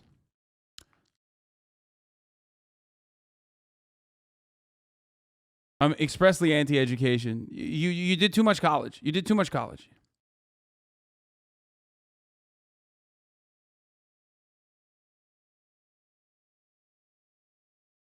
Okay. I can't believe it truly does feel like this is impossible. You know what I mean? Like I guess I get like so fucking doom-pilled myself that when the government actually does something that's good, I'm in a state of shock. There's like a sense of panic at first where I'm like, how could this be fucked up? But this is good. It is an ultra rare America W. Yes. By the way, those examples also contradict the baseline some have concocted to claim that this won't raise inflation. The claim it won't raise inflation is based on the construction worker going from permanently paying $0 interest to paying $31 a month at an annual cost of $372. You can't use one baseline, interest payments suspended, to argue this will constrain demand and then a different baseline, interest payments restored, to describe the benefits. That is incoherent, inconsistent, and indefensible cherry picking. I hope the White House doesn't do it. They also need to be careful with all the distributional numbers because the beneficiaries will tend to have a higher lifetime incomes than current incomes. A 25-year-old making 75 grand is likely to be at a relatively high percentile on a lifetime basis. Dude, I want to die. This is so fucking stupid. This is so fucking stupid. Here's why. It shouldn't matter. It should be free anyway. Shut the fuck up. Just because your father has fucking, purple and blue links on Wikipedia, and therefore you were able to go to fucking Harvard, doesn't change that reality for so many other Americans, dude. I hate these motherfuckers so much. I hate them. It almost feels like people are just like, wow. Wow. I mean, some people are going to get some benefits out of this. I don't like it. Like, oh, God forbid they experience a sense of like unshackling at least one fraction of a burden from their lives. Oh, my Lord. But of course, the reason why a lot of people freak the fuck out, okay? The reason why a lot of people freak the fuck out about this is because, listen, college debt is a way to burden people, okay? Is a way to burden the workforce even before they get into the workforce, so they are more servile, okay? It also works for America's imperialist endeavors because, hey, you can get college paid. That's why you should join the army, join the military, go army, okay? Because, hey, that's one way that you can get a shitty communications degree and fail and suffer in the same fucking awful marketplace conditions as the rest of the labor force, okay? It's how American life works. It's the same principle as burdening you with employment-based insurance. Because if insurance was offered by the government, you would be able to move around faster. You would be able to change your job. If you're in a shitty workplace where your manager is like sexually harassing you and you have no fucking alternative, you've talked to HR, they're not doing anything about it, you could actually quickly quit and promptly go to another job because you no longer have the fear that, like, if you get sick in that process, you fucking die or you take on an insane amount of medical debt. Okay? That's how it works. Our debtor's economy is created in a way to make more subservient, servile workers. That's a part of the reason why people freak the fuck out when there's any kind of debt relief. You go to college to become a more productive asset. You go to college to become a more productive labor force participant. But in order to do that, which is tremendously beneficial for everyone, the entire planet, education is a good thing, not a bad thing. That's why I'm a favor of Hustlers University. Okay? In order to become a more productive member of the workforce, you are saddled with debt. So when the shitty jobs, which are the only jobs you can get unless you know someone, okay? And as a beneficiary of nepotism, God, I know this better than anybody else, I promise. Okay, I looked long and hard. Graduated with honors. And there was no availabilities. The only jobs that were available to me was selling life insurance to my friends and family, okay? Those are the only interviews I was able to take. Constantly overlooked. A lot of you know this, especially if you have a political science degree and you're not going to law school. That's the only thing you can get. Unless you already had connections, unless you already interned for free, which is another way to, do slavery, but in a more adequate and appropriate way. It's another way to cut out all the poor people who can't afford to take a free internship, that need to work during summer vacations to survive. That's another way to fucking cull the working poor, okay?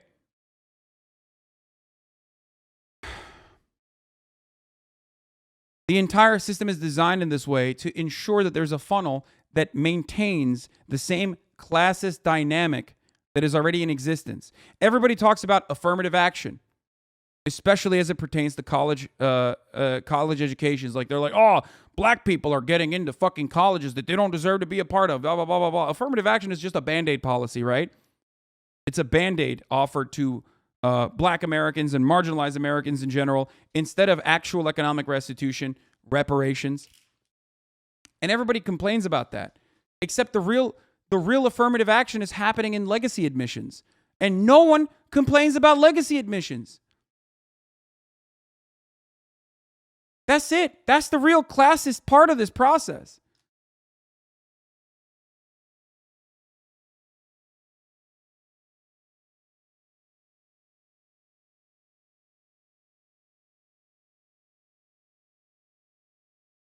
All of these Harvard Andes that are a part of the legacy admissions process are over here chirping.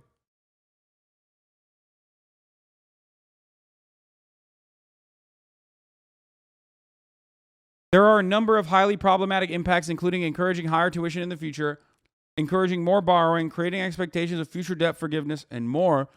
Most importantly, everyone else will pay for this, either in the form of higher inflation or in higher taxes or lower benefits in the future. The stimulus is relatively small, so the inflation impact is about to be 0.2, 0.3, as 150 to 200 in higher costs for a typical household. That's a relatively small inflation number, but would take about 50 to 75 BP on the Fed funds rate to extinguish that much inflation. Is the Fed going to try and offset this? Again, going back to the Fed. Biden should do what he did with OPEC, but this time with every producer. Every agricultural producer, every fucking food producer in the country that relies on government subsidies has to fucking produce more, has to increase supply, has to hire more. Go off. There you go. Now you solved the demand problem. Now you solved it by creating an abundance of supply. Boom. Inflation gone. Here's another way that you can actually solve this problem. More houses, more housing, public housing. Ensure that the housing market is not the fucking bananas boom that it's in. Lower housing prices by offering more inventory. Jason Furman is the son of a billionaire real estate investor. Wait, really?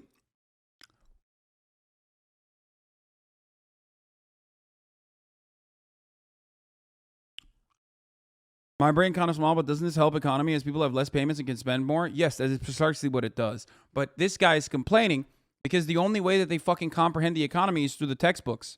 So it's like, oh, there's only one solution under a capitalist formation. Under a capitalist organization of the economy, the only reason why inflation happens is because demand is going up and supply is not going up, okay? But hey, let's not look at the supply. Everyone has more purchasing power, so they can buy more shit. And when everyone's buying more shit and the supply is not increasing, then the prices are going to go up because now there's less availabilities.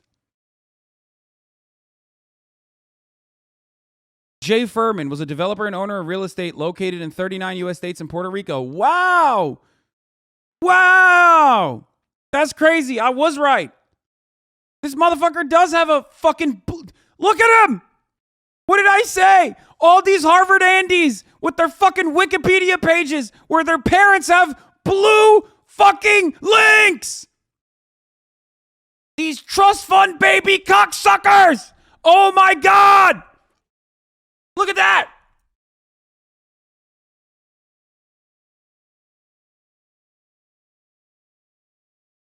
Huh, I'm sorry. Can you not pay for college education? Well, fuck you. I got into Harvard because my dad was a real estate billionaire who bought a fucking wing of the library. How did you know that? What do you mean? It's a meme at this point. It's a fucking meme.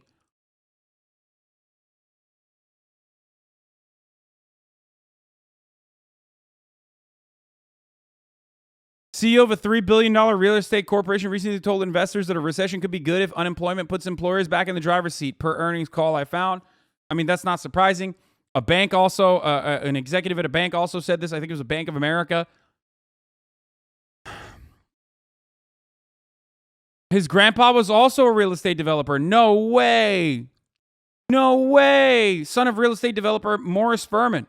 Oh my God. Jay Furman, Jason Furman's father, was also the son of a real estate developer. No way. Morris Furman. What? Intergenerational wealth works that way? That's fucking nuts. Pieces of shit.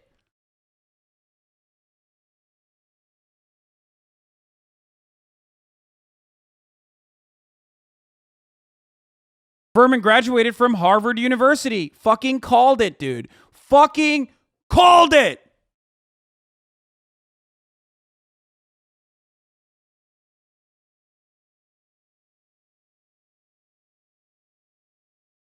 You nailed this one so hard. You deserve the props.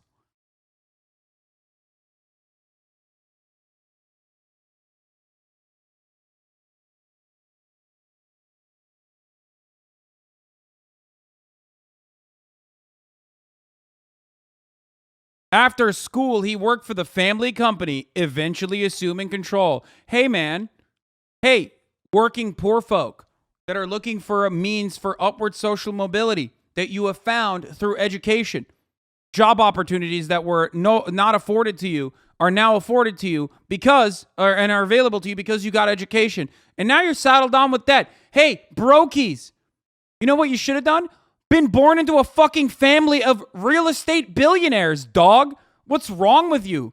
Why weren't you born into a family where your dad went to fucking Harvard and his dad also was a real estate billionaire? Fucking idiot.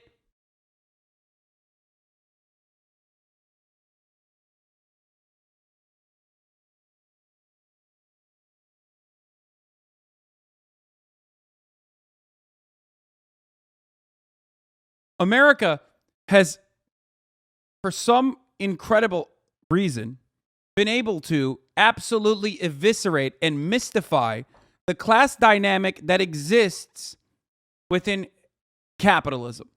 They've been able to mystify it so adequately by hammering on racial dynamics and ensuring that there's racial division at every step of the way that is built into all of our fucking institutions. Racial division, which can also be explained through a class dynamic as well.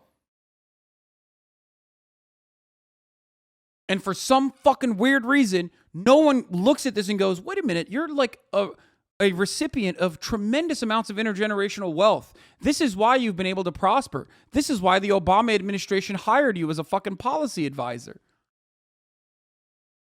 Why is it that in the country where there's supposed to be economic equality or the equality of opportunity, when there's a moment of not even prosperity, but just a simple moment of debt relief, you fucking lose your goddamn mind? You've been able to benefit from this. You already got yours. Why are you trying to fuck everyone else? And of course his brother is an Obama-appointed judge. Of course. United States District Judge. Of course. Also went to Harvard. Piece of shit. This kind of stuff makes my fucking blood boil. I know a lot of you, I know a lot of my haters are like, oh, son, you're fucking incredibly fortunate. You're incredibly fortunate. I'm infinitely closer to you than these motherfuckers. And even then, I'm also advocating for your best interest. But it's so fucked up that you, instead of getting mad at this shit, will hyper-focus on someone like me.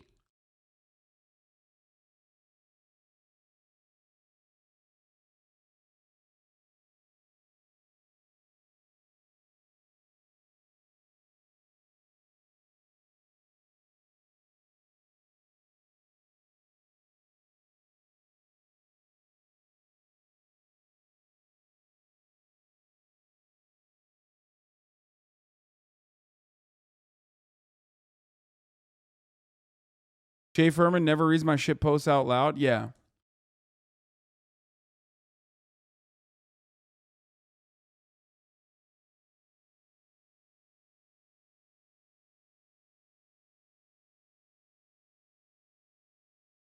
They secretly know that if there is actual equality of opportunity, then the system would have to change. If there are more educated people, they are more willing to organize. If there are more educated people, there are more opportunities to change. It's not as easy to consistently create a servile underclass when you are not saddled by tremendous amounts of debt. I am not effing on my end. It's on your end, by the way. I don't know what happened. A little baby F. Maybe one of the...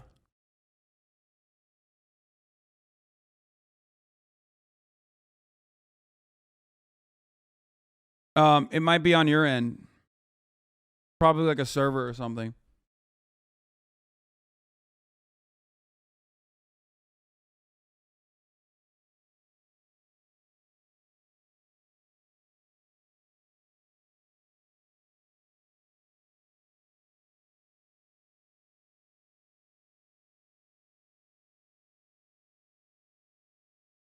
The trolley problem apply the debt relief. Juniper in the replies. Would it be fair to the people that the trolley is already killed to divert it now? Yeah, this is exactly.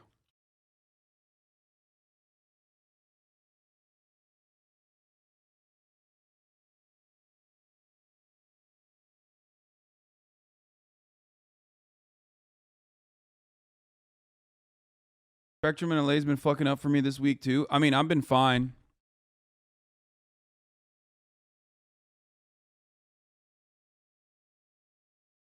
Okay. What are your thoughts on poop equals funny? I agree.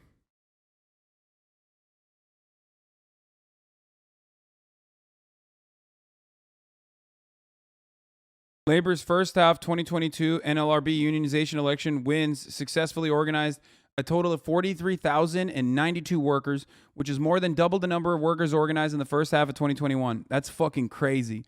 The biggest influx of union workers isn't from Starbucks, apparently.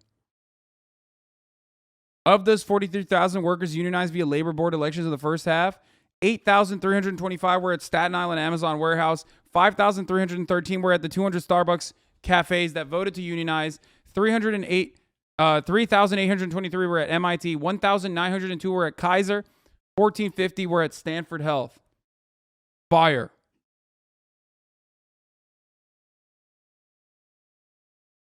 Why are you spinning this? They probably were not going to get the money from US. What?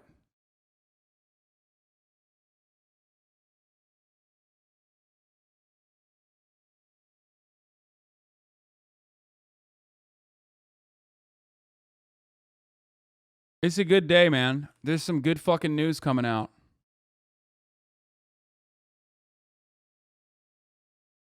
Mark Goldwine.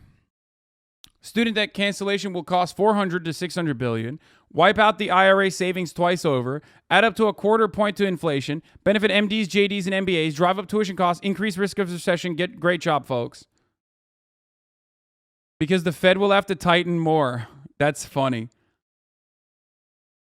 My man is literally saying everything, okay? If you are wiping out the Inflation Reduction Act, okay, it's not going to cause recession. It would be the exact opposite. He's literally saying it will both simultaneously do inflation and recession at the same time. It's just, oh, that's cool, man. I guess you're just saying like everything. It's going to do everything. It's just fucking so ridiculous. Here, I'm an economist and a budget expert, guys. I'm a budget expert at the Responsible Economics Institute, okay? And I'm saying with all of my might, with my entire chest, that this is going to do inflation and it's going to do recession at the same time. It's going to kill you, actually. It's going to... Only blue-haired SJW gender non-binary students will benefit from this. And also, they will turn around and be able to legally kill every blue-collar oil rig worker Yeah, that's right. I heard Brandon is specifically not allowing blue-collar oil rig workers to get any of the financial benefits, even if their children went to college. Yeah. Fuck it. YOLO. Say anything. You're just you're an economic expert, so you can say whatever the fuck you want. Canceling student loan debt is going to just drive up the cost of college. Don't you guys know how this works? Kind of like how Obamacare made it. This is so funny because it's like, dude, why are we pointing to yet another problem that already exists in the system and not even trying to solve that problem? Why are we not looking at that and going, that's really fucked up. We should not allow that to happen. Made it so that all of our health insurance doubled. Government is really good at making us pay either way.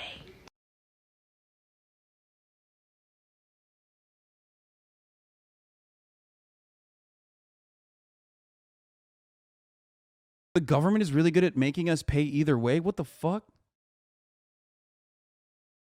Yeah, remember when tuition prices were increasing regardless?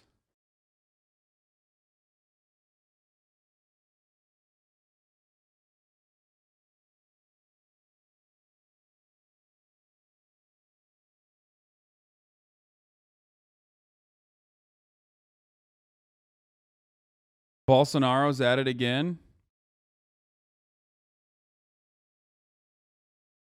Can you explain how increasing inflation and risk of recession can happen at the same time? Genuine question.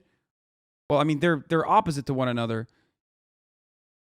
Recession is when the economy has to cool down, and if you go too far in limiting demand, if your only mechanism of combating inflation is by trying to limit demand by making the working class poorer because they instead of increasing the supply, and people are no longer confident in an ever-growing, ever-expanding economy, and they stop opening up new businesses and stop purchasing shit.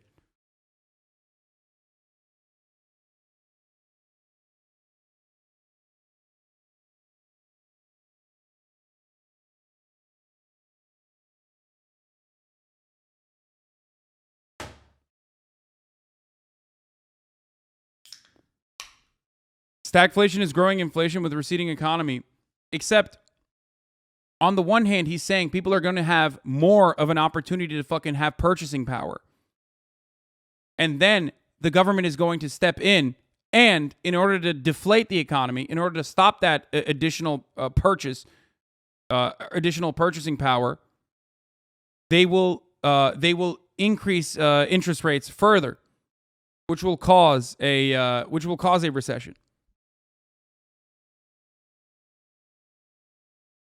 He's making it up.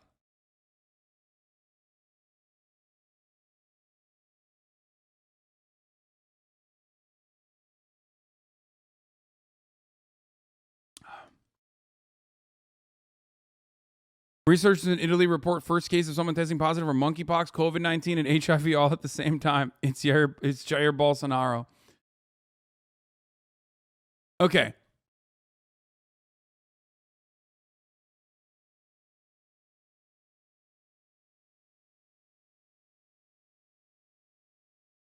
I love how people are just resigned to accepting that our lives are being held at gunpoint to the profit motive, and any move to combat or provide relief is met with resistance because of that. Yes. That is the absolute most ridiculous part about this. Whenever people say, isn't this going to increase rent prices? Oh, isn't this going to just increase college tuition prices? It's like, bro, what do you mean? Why? Why? Is there a gun to your head? It's the same energy as if you start taxing the wealthy more, they will leave. Oh, yeah? Is that true? Is that what has happened in the state of California, for example? Because it doesn't seem like it. $80 billion budget surplus in the state of California, almost entirely as a consequence of the wealthiest people making more money and paying more in taxes, myself included. Where are they going to go, bro? Oh, they're going. They're going to go. Oh, okay. Well, how about this? How about you're no longer held at gunpoint? How about America says, hey, if you fucking evade taxes, if you're gonna you know, take advantage of like Ireland as a tax haven, for example, Apple, okay, then we're gonna shut off the American consumer force. They're not gonna buy shit from you. Do what China does. I mean, that would never happen. Obviously, I'm like delusional. I'm not delusional enough, at least, to advocate for something like that because I know it would never happen. But this idea that like we are constantly held at gunpoint by the wealthy and powerful who control all institutions, and that there's simply nothing you can do. You can't even like ask them to pay a fair share because, oh, God forbid, they might run away, is stupid, idiotic.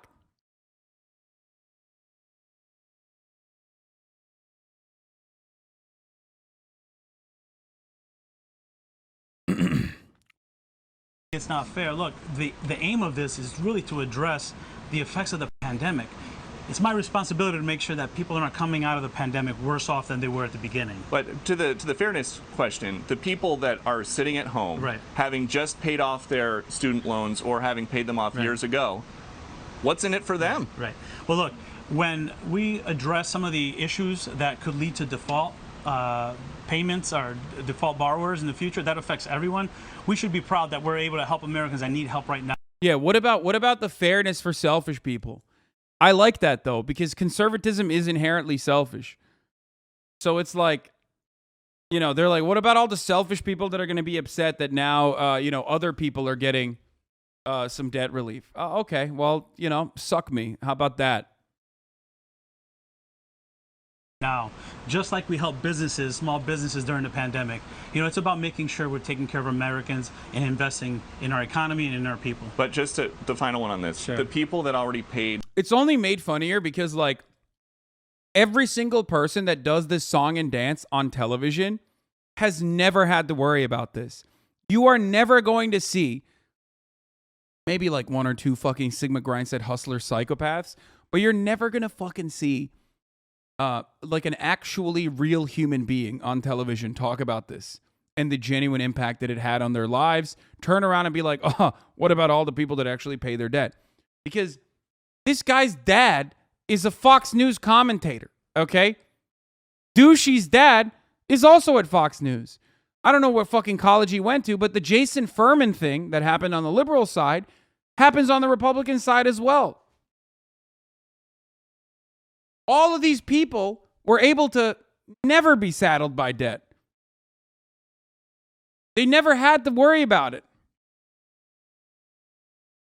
And now they're trying to get some dumb motherfuckers in your peripheral, in your class, to get upset about it. They're trying to rile them up. And there are plenty of dumb motherfuckers in the American workforce that think like, oh man. Yo, Swift on Security gave you a shout out. Big InfoSec account. Wait, really? Why? What was that about? Their student loans. Right. They don't get anything out of this deal. Right. That's right. Okay. Those who are saying it's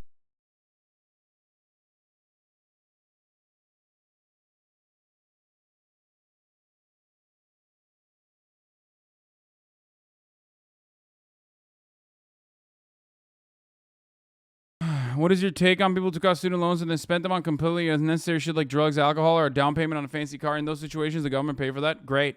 Wonderful. Who cares? Sigma Grindset, baby. I'm not in the business.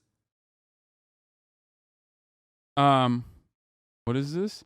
Anyway, if you subbed us, I recently made a big change in our internet filtering, and it turns out nobody even knew why those blocks were there. I waited like 2 years thinking somebody had a strong opinion on or HR, but nope, it was just broken shit cruising along, everybody thinking it was supposed to be that way. Anyway, if you sub to Hassan, it works on your corporate laptop now. You're welcome. What the fuck? That's so funny.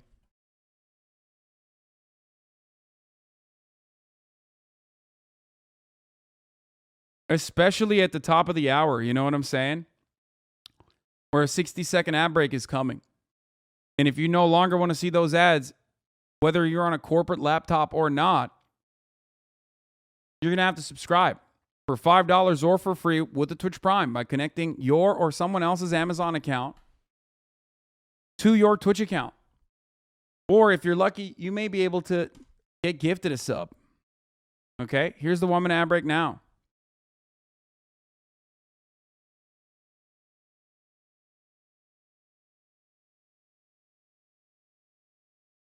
What if a rabid bear crashed through the window and ate me right after I paid my student loans? Would that be fair?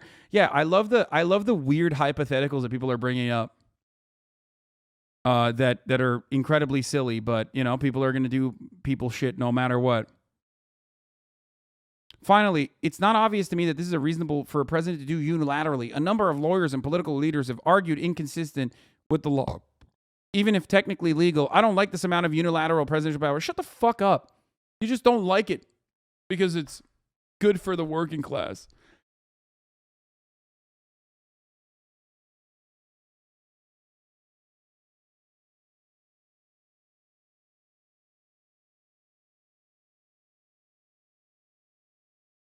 I know he worked with Obama. I know. All right. Let's see what Warren's reaction is to Biden's major student loan forgiveness announcement. Ana Cabrera has the day off. Well, in a little more than an hour from now, a major announcement from the White House for millions of Americans struggling with student loan debt. President Biden will lay out a plan to cancel $10,000 in federal student loan payments for borrowers who make less than $125,000 a year, and to extend the payment freeze. Let's go right to CNN senior White House correspondent Phil Mattingly. So, Phil, what more are we learning about this major announcement today? Nubiana, this is an announcement that has been months in the making. Very intense debates inside the White House, a ton of pressure from Democrats and outside groups outside the White House getting the president to this point. There's really three key elements here that you need to pay attention to, and the details are very important. There are income caps to actually qualify for this loan cancellation. If you are an individual who makes under $125,000 a year, or a family that makes under $250,000 a year, and you have federal loans, the president is going to basically sign the ability to cancel $10,000 of those loans. Now, there's another element, too, that's very important. $20,000 could be canceled for any Pell Grant recipients with federal loans. That's incredibly important, as the administration has worked continuously over the course of the last several months to try and target this release, to try and target this cancellation towards lower and middle income individuals. The administration officials believe roughly almost all of Pell Grant recipients make $60,000 or less. They would all qualify. In total, when you look at the actual loan cancellation, it would affect about 43 million borrowers if they all take. Remember, anytime someone brings up a stupid fucking anecdote, you can just bring up a good anecdote, okay? That's how it works.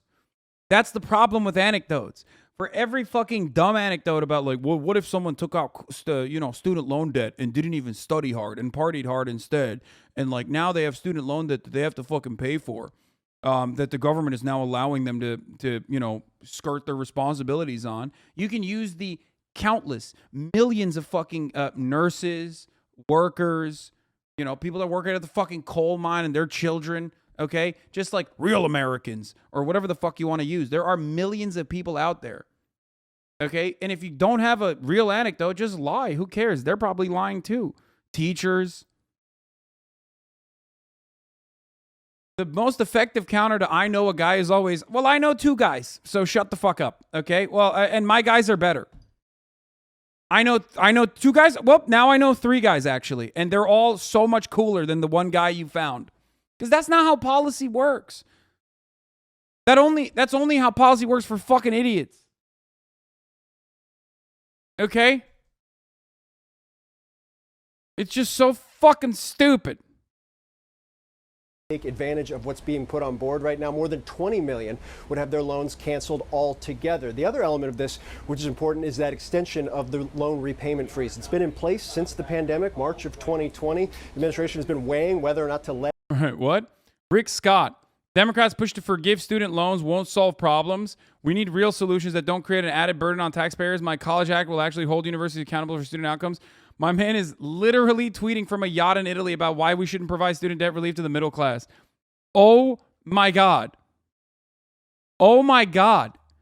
And he also looks like this. And he's also responsible for the largest Medicare fraud in American history. God, I hate Florida so much. It boils my blood when I think about this fucking demon. This absolute fucking demon, dude. This fucking freak. God damn it. Ay, ay, ay. spawn of Satan.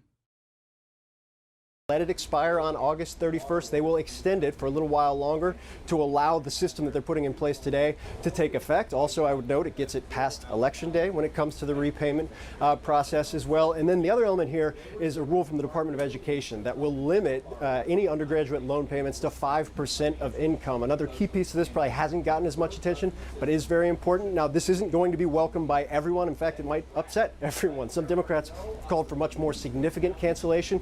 Republicans firing away already, saying that this is completely unfair to those who have paid their loans off, who saved and worked for college, and also the economic elements here. Concerns about inflation from critical Democratic economists like Jason Furman, like Larry Summers. White House officials believe that with the restart of the repayment freeze, that in net, this will kind of offset one another in terms of demand versus the pressures, the countervailing pressures that would go against one another, Bianna. But those are things that the White House is going to have to grapple with in the weeks and months ahead. That said, this is a significant step, and one that for months it didn't seem like the president wanted to make. He's now making it with a large push from Senate Democrats in particular behind it. Yeah, making it in just a little over an hour at 2:15 from the White House. Of course, we'll take his remarks when he does speak. Phil Mattingly, thank you. Well, joining us now is Democratic Senator Elizabeth Warren. Senator Warren, thank you so much for joining us. I know this is a really important issue for you. You've spent most of your career as a law professor studying the effects of debt on U.S. families. The average student loan debt in this country, as you know, is around $30,000. You did campaign on $50,000 in debt relief. So what is your reaction to this plan for $10,000? My reaction is that this is a great day. That today is the day the president. Bro, how about you fucking figure out a microphone that works first? God damn, lady. What the hell? The president's going to announce that about 20 This is the most leftist Elizabeth Warren has ever presented herself with, the most leftist audio of all time. million Americans will never have to make another student loan payment. And another 23 million Americans will have significant relief on their student loans. You know, look, will I keep fighting for more? Of course I will. But look at what's happened. It is truly transformative for tens of millions of Americans. And this program has been very carefully targeted to meet mostly the people who have demonstrated a lot of need, and let's just be blunt, for whom it was hard to go to college. We're going to see $20,000 of debt relief. Like at Harvard, where she was the first woman of color professor. The first woman of color law professor at Harvard Law. True. That's real, according to the Fordham Review. It's hard. It's hard for me not to say, okay, let's just move on. For over half of all of the borrowers, and those are disproportionately African Americans. I mean, you choose to study art? What do you mean you choose to study art? What the fuck does that even mean? What do you think, like 45 million Americans that are saddled with debt all studied art? And even if they did, what good is life without art, you fucking idiot? Do you watch television? Shut the fuck up, okay? Even this, you're watching me right now. You're watching CNN right now. How much of this entire process that you are currently watching was designed and built by fucking art students? I hate these fucking dumbasses, dude. You studied art. Yeah, you should die then. You should suffer.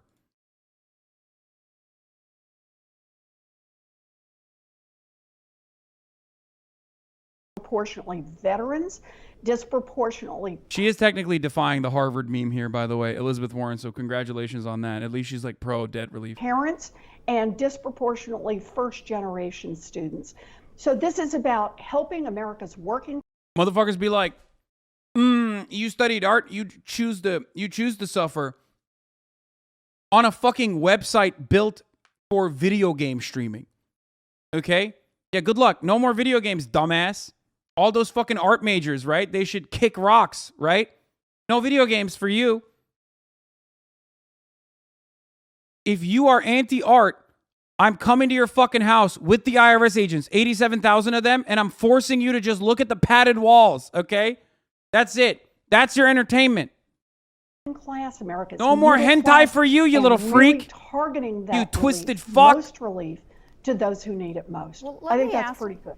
Let me ask you about that question as to whether this is equitable enough, because especially from a racial perspective, because the NAACP released this statement in response to this announcement saying the student debt crisis has a disproportionate impact on black borrowers and their families. Across all racial groups, black borrowers hold the most student loan debt, despite also being consistently underserved by post-secondary institutions. Now, I know the administration is trying to incorporate the Pell Grant, given that the Pell Grant recipients largely compose of those who are racially minorities in this country. That having been said, this is not really an endorsement from the NAACP. So, two things about that you want to focus on.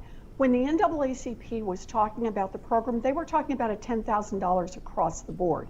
The fact that it is twice as much loan forgiveness for Pell recipients, and that Pell recipients, that is disproportionately racial minorities, disproportionately veterans and parents and first-generation students, the fact that they are getting twice as much relief, and enough relief that literally for millions it will cancel out all of their student loan debt, I think it changes that calculus. Now, like I said, do I want more? You bet I do. And will I continue to fight alongside the NAACP and other groups to have more student loan forgiveness?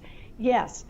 But the steps that the administration has taken today are powerful. They are important. There are millions of people right now who should be celebrating over what they have just heard, because their financial lives have just gotten a whole lot better. Yeah.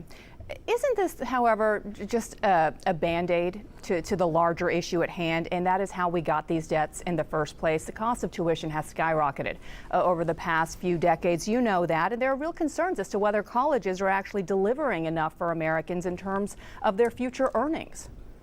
So I think that we have three things we need to think about, and that is the historic debt that we already have. And that's kind of the headline here, canceling $20,000 of that debt. Part two is how students are going to finance college going forward. And there's a really important part in this statement, and that is that the federal government, in effect, is offering to go into partnership with anyone who wants to go to school and can't afford to just write a check for it. And that is that they won't have to pay more than 5% of their disposable income on their debt. The interest won't mount up on that debt. And at the end of 20 years, they're totally done, whether they were able to pay it off or not, with that amount. But the third part is absolutely doing more to make sure that colleges and universities and all post-high school education is truly delivering, and that it's keeping costs down. Yeah. This is why I have long urged a bill for schools to have skin in the game when they've got students who are borrowing money to go to school, and also fought hard for transparency in the school so that they have to reveal data about how much students are actually paying and how long it takes students to graduate and how many are graduating and what happens to them after graduation. But this is the first step. We deal with the debt, we deal with payments going forward, and now it's going to be up to Congress to make sure that we do more to hold the colleges and universities accountable. Well, as you know, this hasn't been received well by everyone in Congress. Senator Mitch McConnell says that this plan is a slap in the face to working class families. Let me ask you— I love this! The fuck does Mitch McConnell know? Mitch McConnell can't even come without slapping the face of working class families. He's just, if this was real, if this was actually a slap in the face of working class families, which it's not, okay, it's literally, you know, it's helping middle class and poorer families, okay, it's debt relief for them. But if this was actually a slap in the face of working class families, Mitch would just be mad that he's not the one doing the slapping for once. What do you say to a family that says, listen, I just spent years paying off my debt? No. I would say I'm putting you on a spaceship or putting you on a trebuchet and launching you into the fucking sun, you fucking twisted freak. What college did you go to? How much money did your parents fucking have when you went to that dumb fucking college? Okay? Why do you even bring this talking point up? It's not a real talking point. Fox News never brings up the talking points from the left. They never bring up talking points from the left as a means to like to drive up conversation. It's so fucking stupid. Oh, every time anything happens in American media, you see CNN literally do the exact same thing time and time again. Well, here's a really good policy provision that you guys have actually advocated for and are finally following on. And this is going to, release one financial burden from 45 million families. But on the other side, Republicans have claimed that this will kill everyone. What do you have to say to that? What do you have to say to that statement that the Republicans have made up? Why do you want to murder 45 million Americans? Like, why does that need to be discussed? It's not a real thing. Why?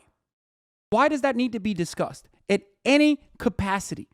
I didn't have the federal government helping me out, bailing me out, and now I may be doing just that for a family that at some point may be earning more than I do. This is inherently right-wing. This is inherently reactionary thought.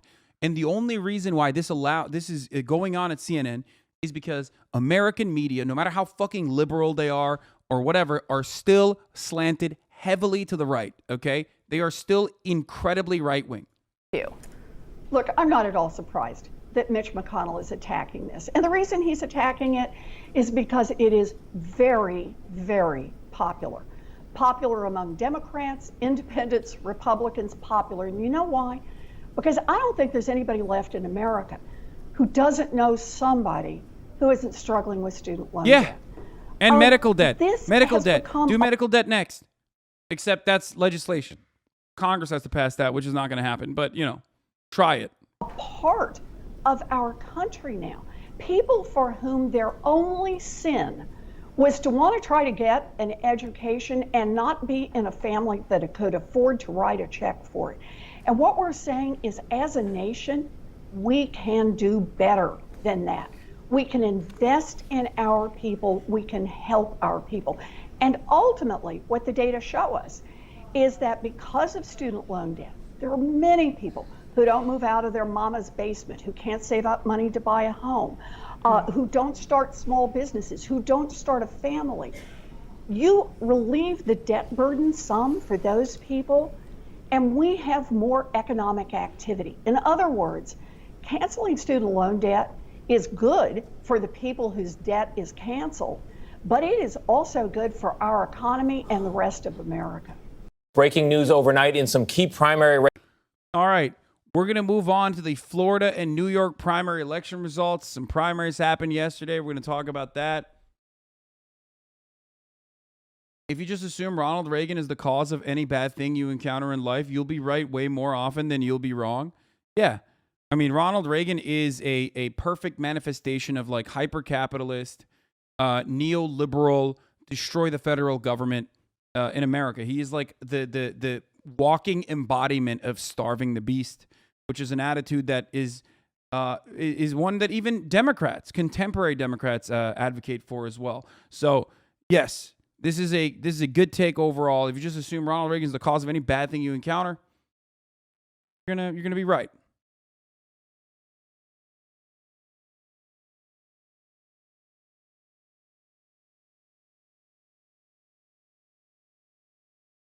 My wife is literally a doctor and I work too, and we're living in our parents' basement because of student debt and the housing market. Yeah.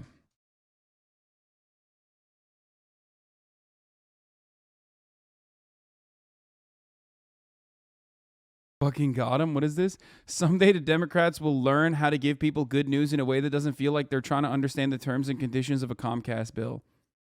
No. That will never happen. Democrats have to literally constantly self-flagellate, even when they're doing something that is objectively good.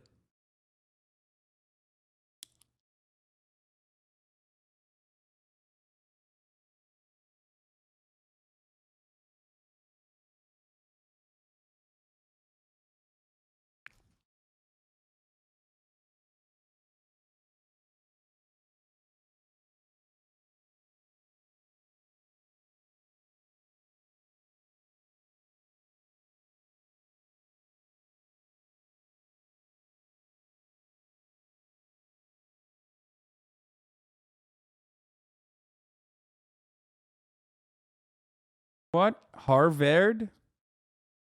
Did I say Harvard? What? Pay off your own debt, says generation opponents. I want the every single one of these Harvard motherfuckers is a parent with a blue wiki leak. Wait, what? Why are you saying Harvard?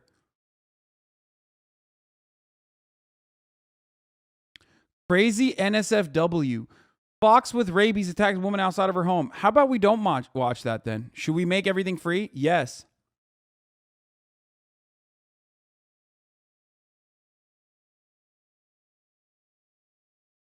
This I agree with this as well. Everyone, let's take 5 minutes to dwell on this fact. 20 million beautiful human beings will have zero debt, $0 in debt, wiped out completely.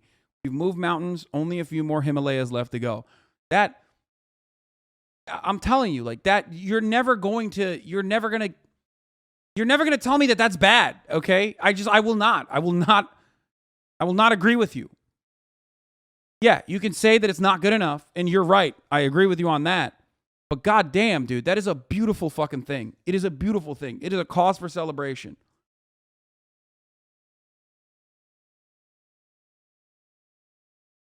Sad to see you pushing. Oh, opening juke. I almost fucking banned you so quick. You fucking farting dumbass. Sad to see you pushing anti-intellectualism, telling people not to listen to experts, do better. I was so quick. I was so close. Because I didn't see a sub badge next to your fucking dumbass name. You were about to get yeeted.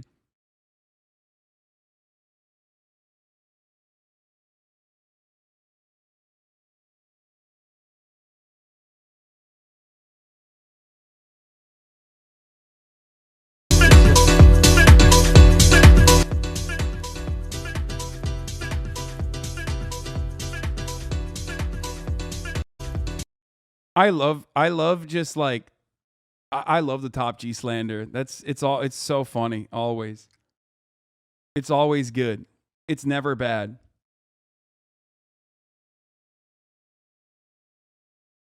Caked up. He's fucking caked up. Stop making me like him. Yeah. We're going to talk about Margarine Titan Green as well. Oh, here's Rory Cooper. Just wanted to point this out. Partner at Purple Strats, a corporate reputation strategy firm. Okay. Rory Cooper at Purple Strategies, which I may or may not have experience with. Not going to say I do. Okay.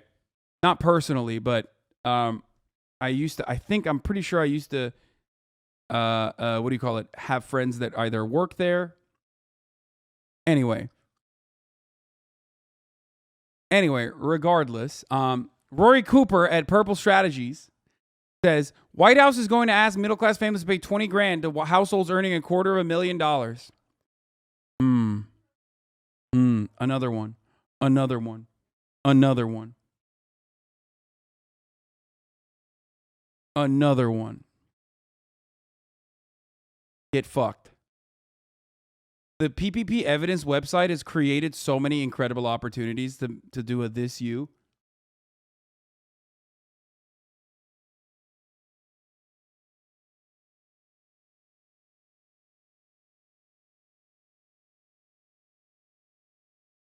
Mitch McConnell says the labor shortage will be solved when people run out of stimulus money because Americans are flush for the moment. Yeah. Mr. Working Class, by the way. Mr. Working Class. This is a slap in the face of the working class. Yeah, he loves slapping the working class, okay? Did Biden just give DeSantis $10,000? Makes $130K. Wife, SHAM, so he qualifies. Last degree, Harvard Law, 05, so his $21K debt potentially federally serviced, and now half paid off by the rest of us. Why else would he have kept it with $200K in cash sitting at the bank? Wait, he's not necessary. He says he's not necessarily faulting DeSantis. Wait, I don't understand. I thought it was he was being a fucking piece of shit. If you're not paying off your debts, then you're a piece of shit, right? So why are you not faulting him? Might as well take what they're handing out. Oh, shut the fuck up, you fucking bitches, dude. You fucking dumb bitches.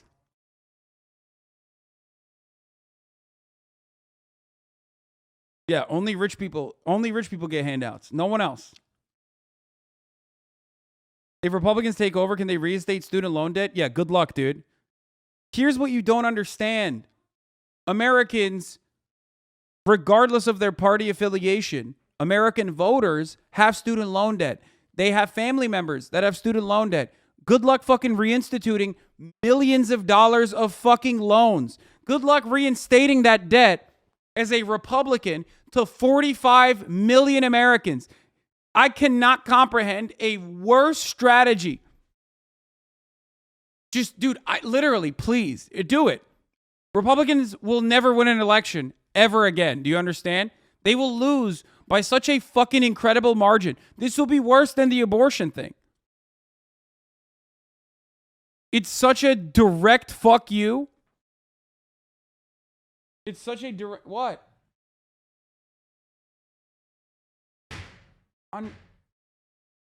Not the right one. It's fine. It's okay.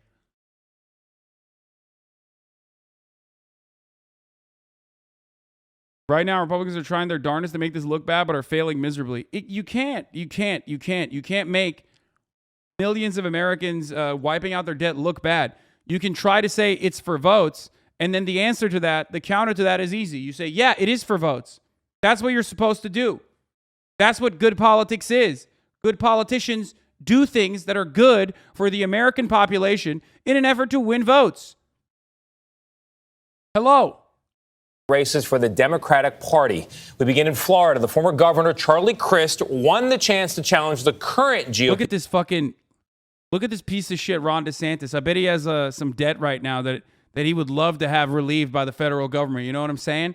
Now that we know he's a piece of shit.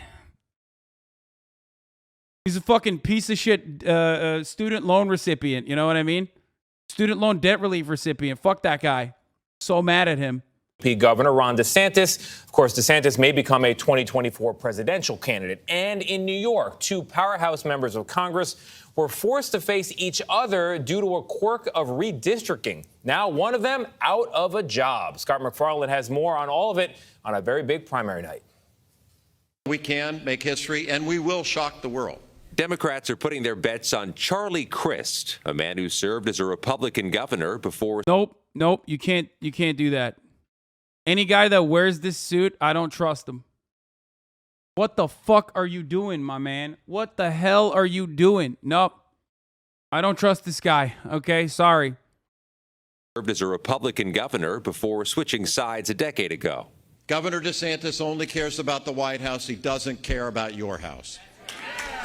They're hoping he can take on Florida GOP governor. That is a good line, though. I like that. I heard that. I was like, that's a good line. Regardless of his, plantation owner fit, that is a good line.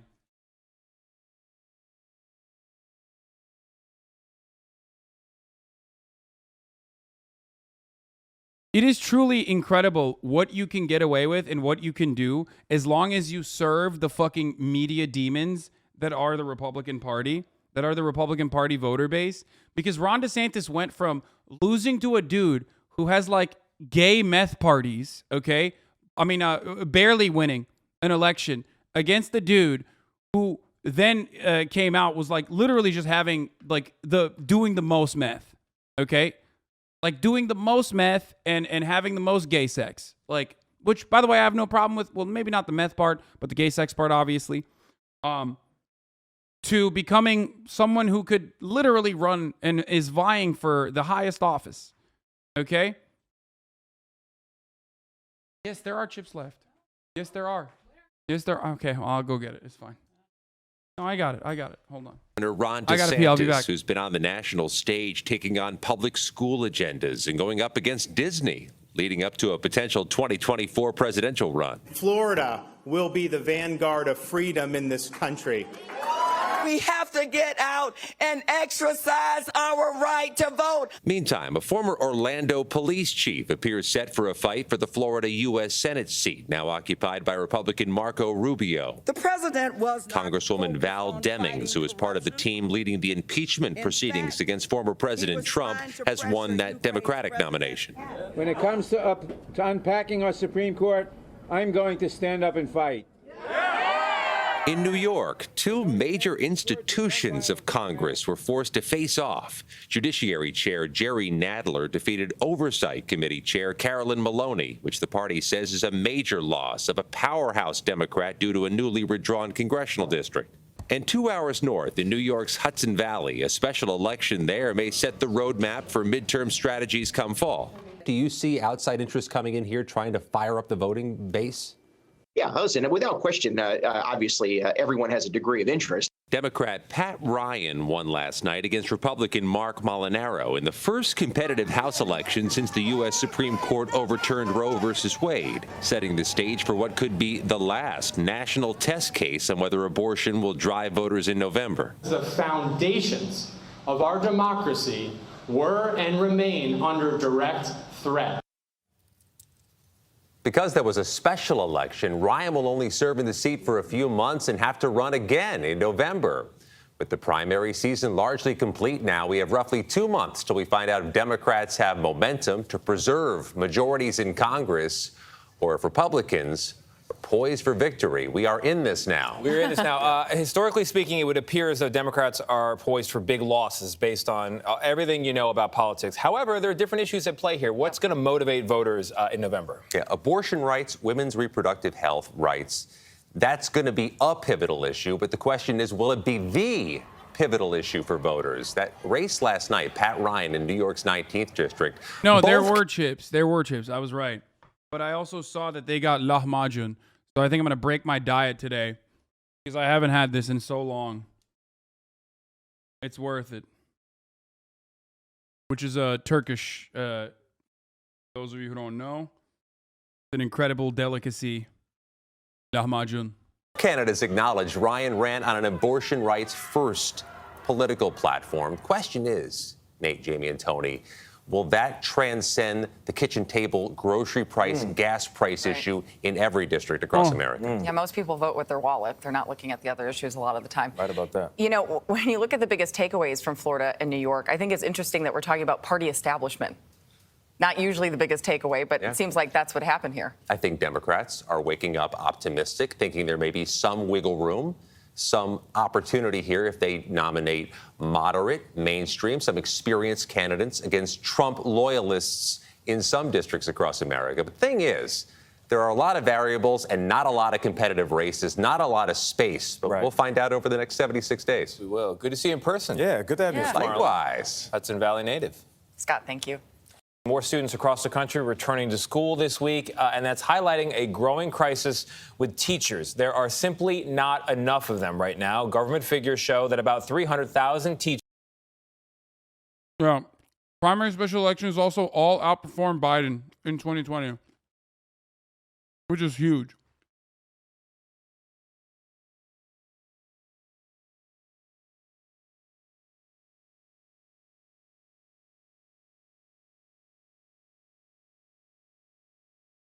Can you explain what that is? No. Lahmacun is, I don't know. I don't know why everyone's going fucking crazy for the first time when I'm eating food. I should never show anything to you guys. Anything that I'm eating.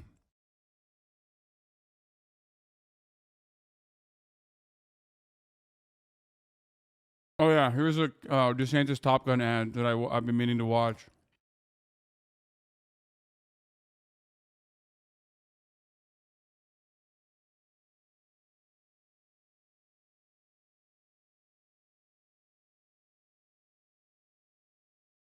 Lahmacun is Lebanese, not Turkish. I don't care. It's Turkish. Suck me.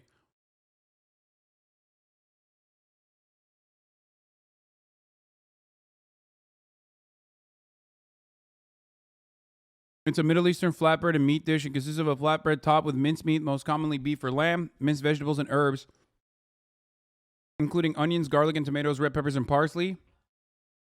Okay? And that's what I'm eating currently. Due to the hostile nature of relations between Armenia and Turkey, the opening Armenian restaurant serving the food in Russia was met by some protests. Kim Kardashian, an American model of Armenian heritage, posted a video on her Instagram saying, "Who knows about lahmacun? This is our Armenian pizza. My dad would always put string cheese on it and then put it over the oven and get it really crispy. This sparked outrage among Turkish social media users who had lashed out for describing lahmacun as Armenian pizza.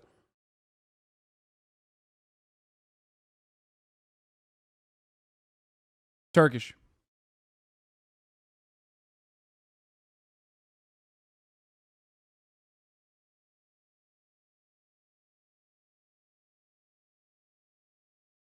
So fucking good.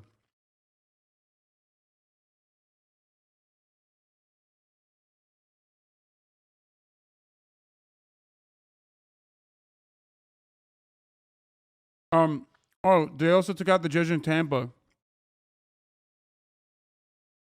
Remember Jared Smith, the Florida judge in Hillsborough County, Tampa, who tried to block a teenager from accessing abortion because her grades were too low? He was ousted tonight. The race is nonpartisan, but there's just one indication that Democratic voters supported his opponent, Nancy Jacobs. Jacobs won the mail-in vote very solidly, and Smith won the election day vote very solidly. Another immediate and direct, action reaction as a consequence of like going way too fucking far.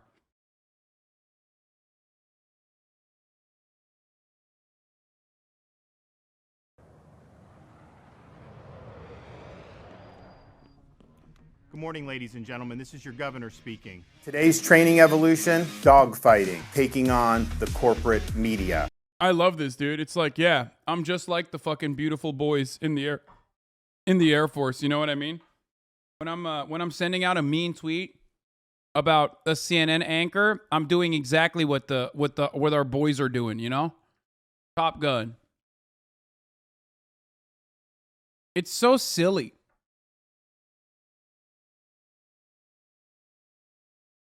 It's such a silly Billy move to like look at this and think of this as anything but like an out of touch elitist person trying to make it seem like they have stolen valor, if you want to say that, if you will. Right? Not that I give a shit about stolen valor. I steal it every day. And also, most of the time when Democrats do this, when they talk about their like Air Force bona fides, they're literally just like talking about how they laser striked Pakistani children, right? But it is additionally funny when a fucking anti-Hollywood populist right-winger does this shit.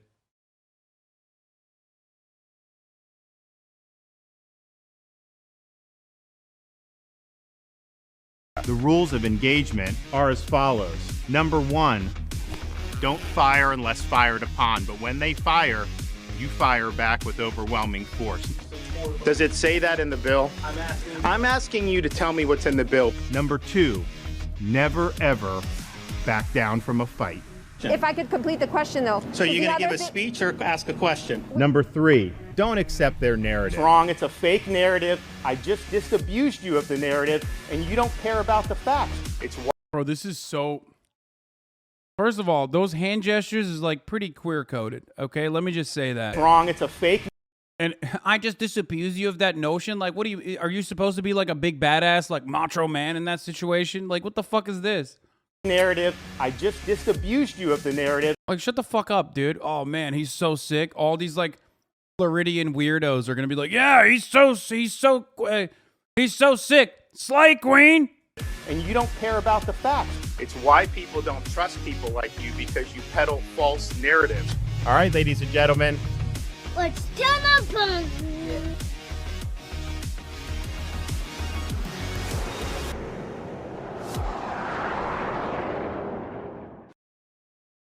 Wow, for once the Air Force is allowing a child of the same... That's around the same age of the victims of the Air Force, for the most part, so... It's only fair that a child gets to do the lasering for once. You know, child-on-child violence.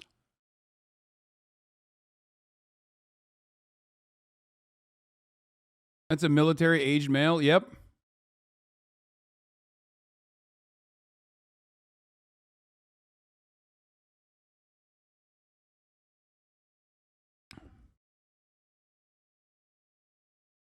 The senior editor of Reason Magazine is really on one today.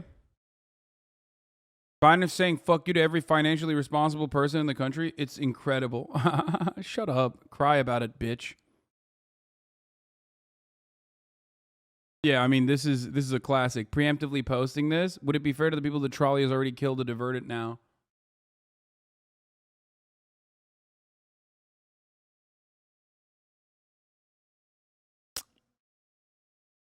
All right. Speaking of the situation on the ground, teachers, public school teachers and staff, 300,000 have left the workforce. Columbus teachers are striking. Okay, they're on their third day, and they are now disrupting the first day of school. Teachers left the education workforce, left the profession since February 2020. That would be when the COVID pandemic began. And in states like Mississippi, Florida, and Nevada, they've been hit especially hard by these shortages. Columbus, Ohio, meanwhile, the state's biggest school district there, is opening the year this morning with the teachers on strike. You see the pictures there. Elise Preston has made her way to East High School. That's in Columbus. Elise, good morning. Why is this happening there now? Tony, good morning to you. The school board and teachers union have been negotiating for months without success. This ongoing strike means no one will be in class here today. Students will begin the school year online, with many taught by substitutes. Teachers in Columbus have been on strike since Monday, after the vast majority of the union's roughly 4,500 members voted to reject the latest contract offer from the city's Board of Education. What do we want? What do we want now? It marked yet another failed negotiation. After 22 meetings since March, the union claims Columbus schools are in a state of disrepair, from missing ceiling tiles to lead paint to water leaks. We will continue Oh my fighting until God. we have safe. Bro, I swear to God, you can't even fucking cut that in a way where, like, these guys are being so lazy and so selfish and entitled. No better representation of the third world country of the Gucci belt than what you are seeing, dude. That's a school in Tarkov. Yeah, dude. What the fuck? That's a dilapidated building that they're working out of. #1 nation on the planet, by the way. Wealthiest nation on earth, by the way.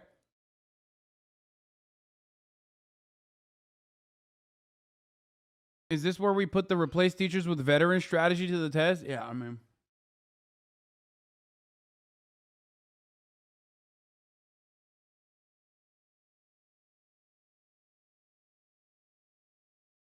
Properly maintain and fully resource schools in every neighborhood. The school board says it's committed to addressing those issues, but insists they can only be solved with more taxpayer dollars.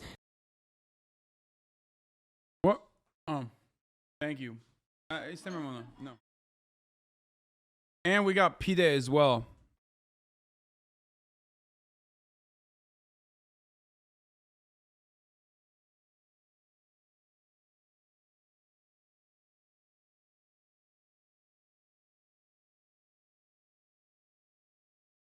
This is the funniest tweet that could have ever happened. I grew up in the poverty of the mountains of North Carolina. I ate out of a garden, lived in government housing, shopped at yard sales. I joined the Air Force, earned my GI Bill. I attained 4 degrees and created my own version of the American dream. I am not responsible for your student debt.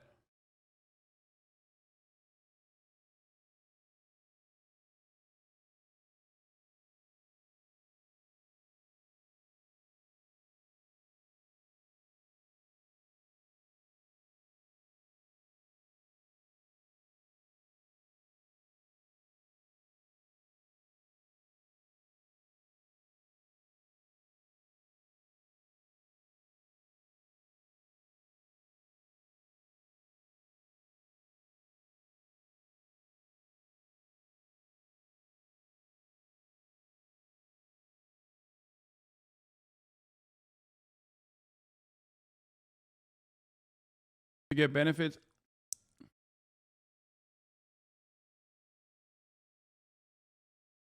Most countries offer to its citizens unconditionally. Fucking dumb troglodyte. Americans shouldn't have to sell their bodies to the imperialist forces working at the behest of the military-industrial complex to get benefits most countries offers to its citizens unconditionally. You fucking dumb troglodyte.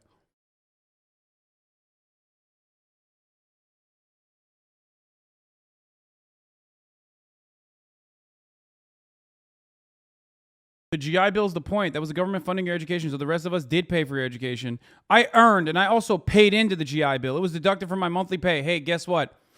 We paid into all that other fucking debt relief too. It's called taxes. Shut the fuck up. The pay for enlisted service members is minimal. It did not cover all my education. My husband worked and paid for it. Like, you're so fucking stupid, dude.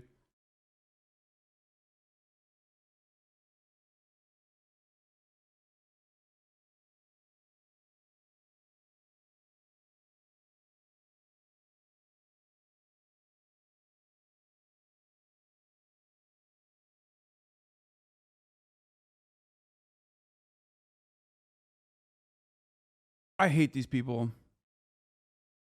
I hate them so much.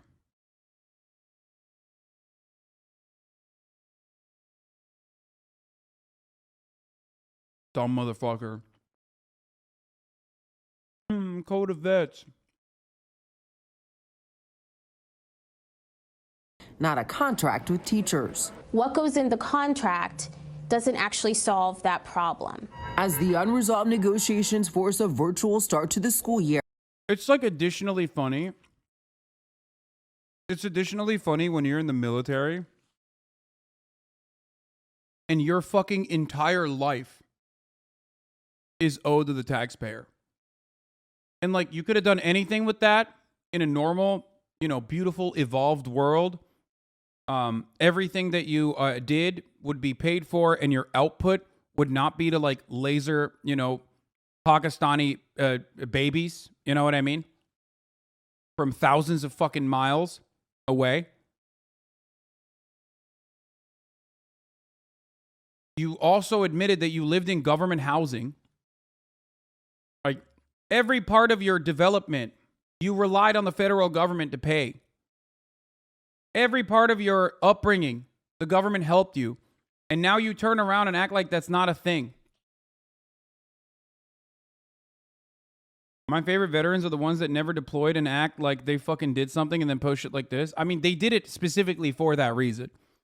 Some of these dudes literally just went into the military so they could post. You know what I mean? That's why they went. So they could just like never let you hear the end of it.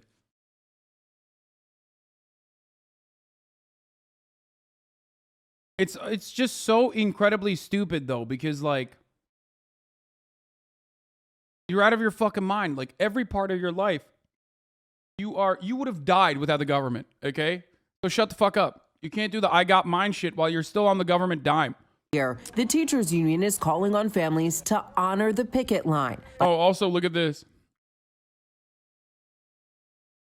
Even if defund the police isn't your vibe, yet give it time and attention, it's clear the Columbus government's priorities are out of whack. Bro, look at this. The teachers in Columbus are fucking upset. Education has gotten $6.6 million. Columbus police, $359,970,000.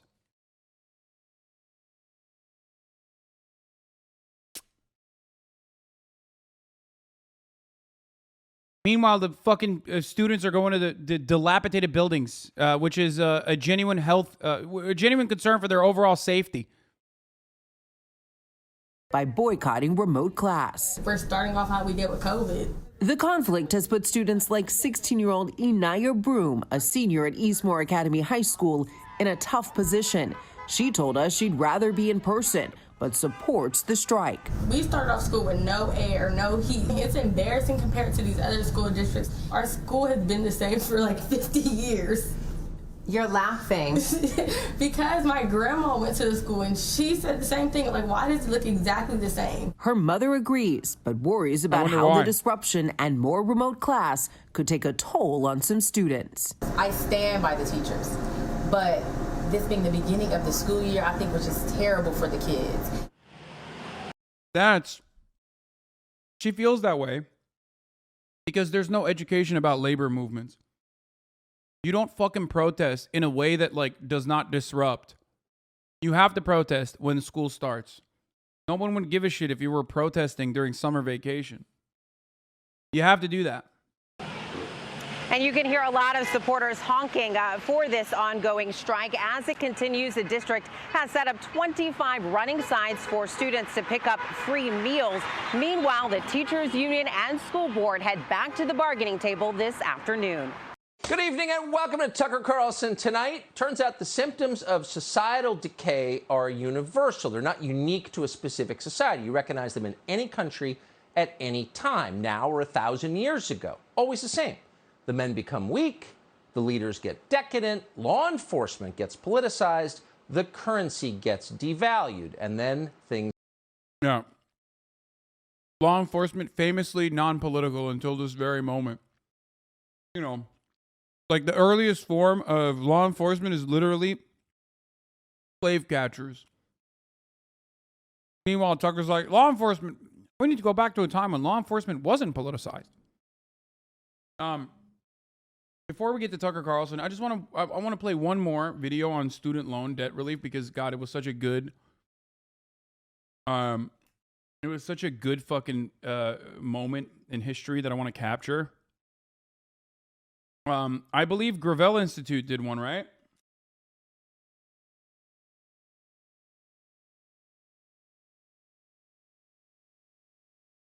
Didn't they do one?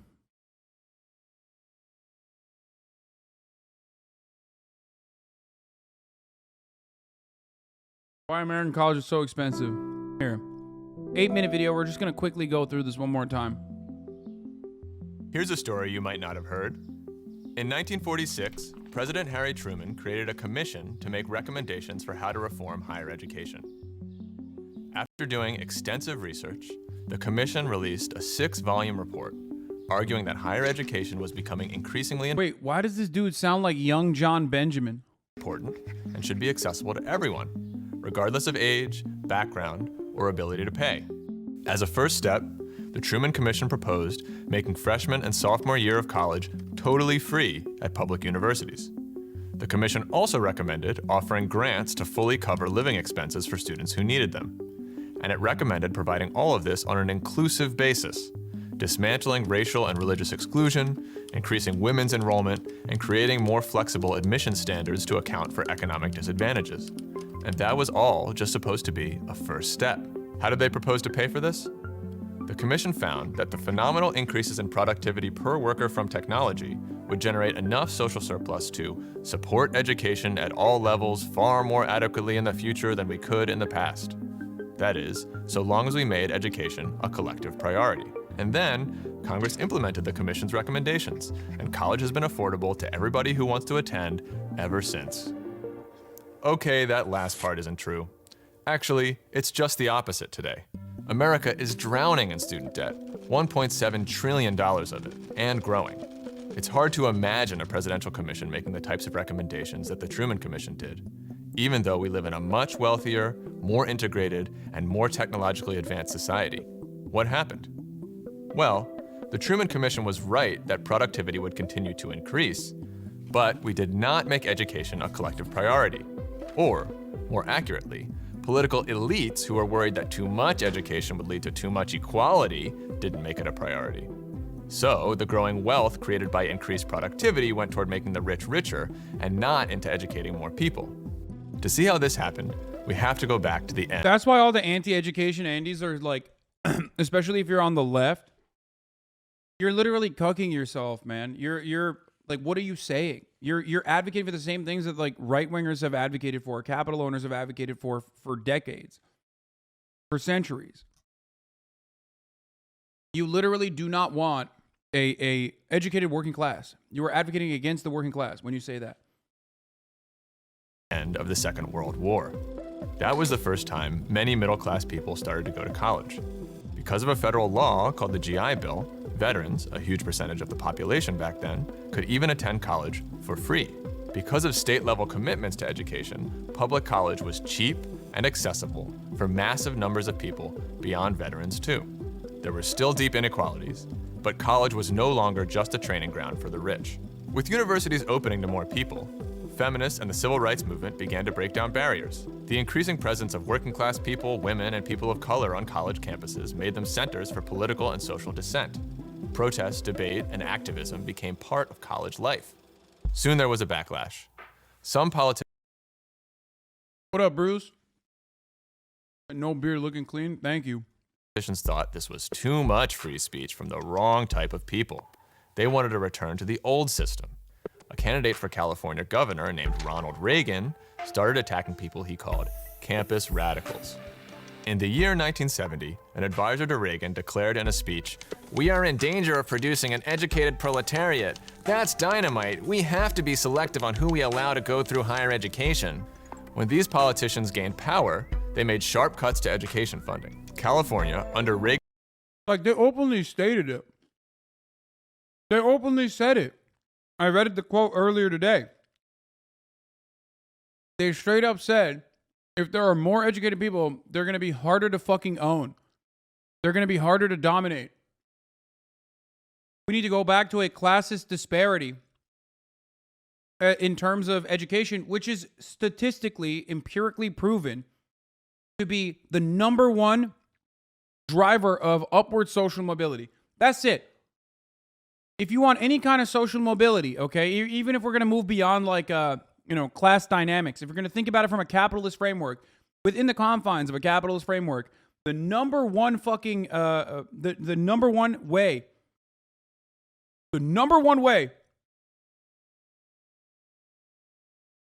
of having any semblance of upward social mobility is through education, higher education specifically.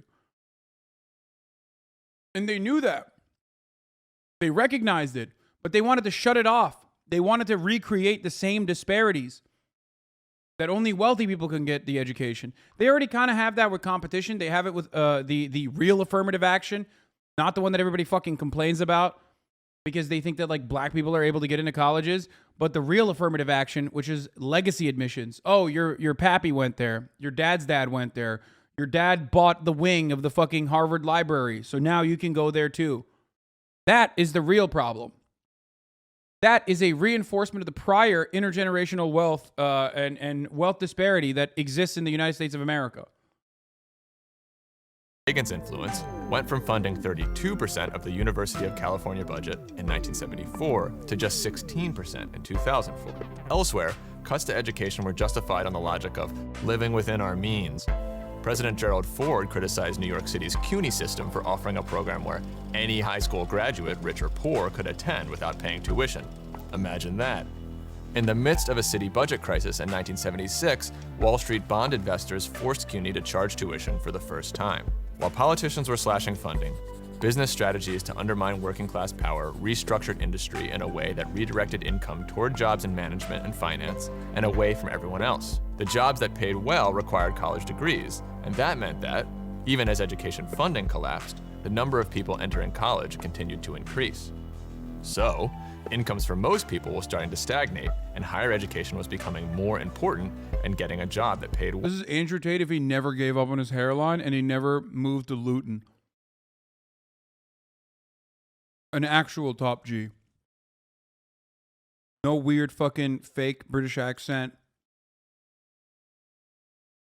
Still firmly believing and holding on to the remnants of his hairline. Respect. Well, so more and more people were going to college. Meanwhile, because of an ideology of false scarcity, state funding was not keeping up. What filled the gap? Student loans. Student loans are actually a creation of the federal government. They were created on the assumption that states would mostly cover the cost of college. So federal loans would be for a relatively small number of people, paid off painlessly within a few years of graduating. But as tuition climbed and state grants receded, a whole industry developed around student lending. By the 1990s, massive student loans were the norm, and colleges began to base their business models around them. Fast forward to today, and the results have been catastrophic. By the way, this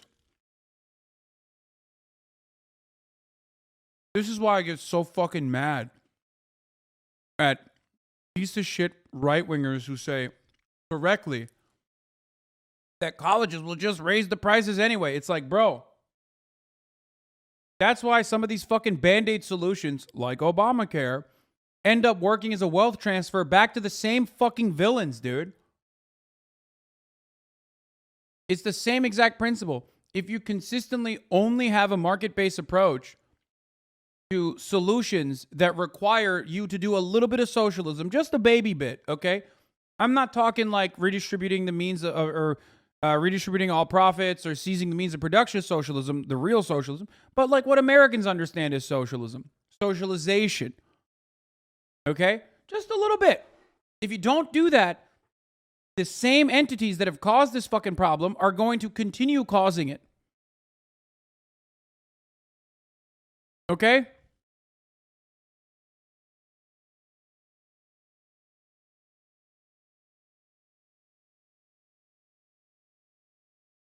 It's just wild. Like, that's why they're correct when people say stuff like, this is going to cause college campuses to increase tuition or whatever. Like, they're not wrong. But that's an individual problem that also needs to be fucking solved. 5 million Americans. But for some reason, because we have capitalism brain, there is no way to fucking put the toothpaste back in the tube. You're like, nope, we squeezed it. Permanent growth. That's the only model. God forbid we institute price checks. No, that's why the only solution always is to lower the money supply and try to force the working class to have less money so they can fucking have less purchasing power. It's never to increase supply. It's never to implement price regulation. It's never to implement price checks. It's never to punish colleges, at least, with further burdensome taxes if they are not going to abide by new standards in pricing.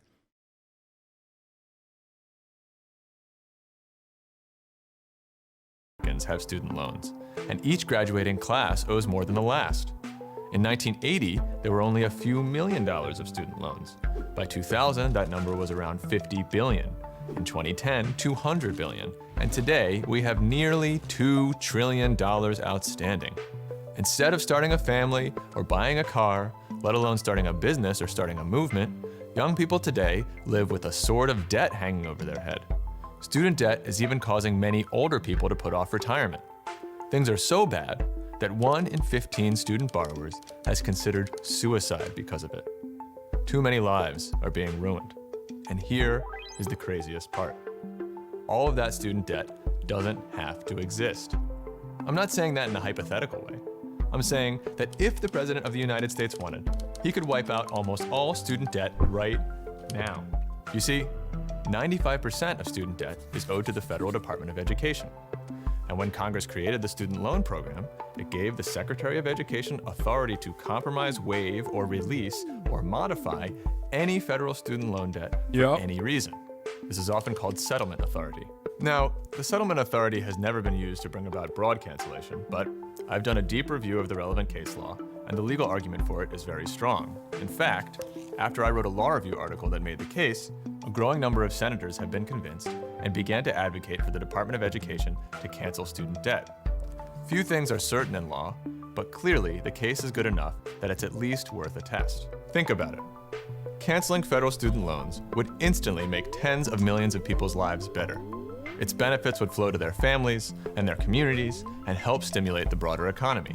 But canceling student loan debt is only the first step toward building a higher education system that works for all.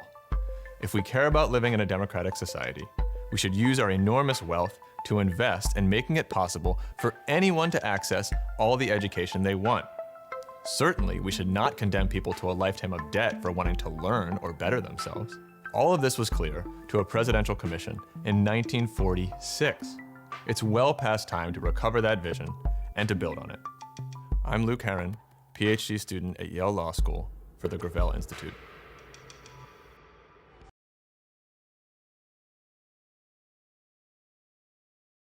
Rick Perry ran on destroying the Department of Education. What would happen to all student loan debt if the Department of Education was abolished? Would the Republicans do exactly what they're screeching about currently? No. When a Republican or a Democrat runs on abolishing a federal agency or an institution or whatever, their solution almost always is to have it restructured within a private corporation.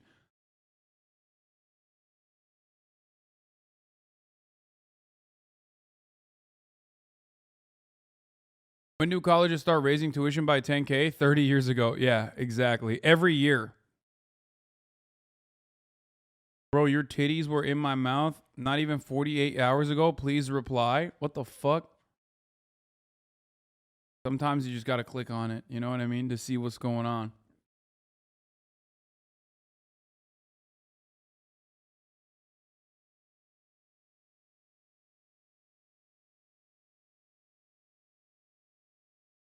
What? I'm investigating to see I'm investigating to see if what he was talking about is dangerous or not.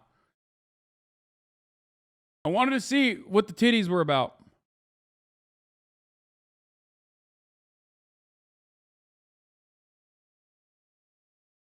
I wanted to see it, and I did. I saw it. And yeah, they're great.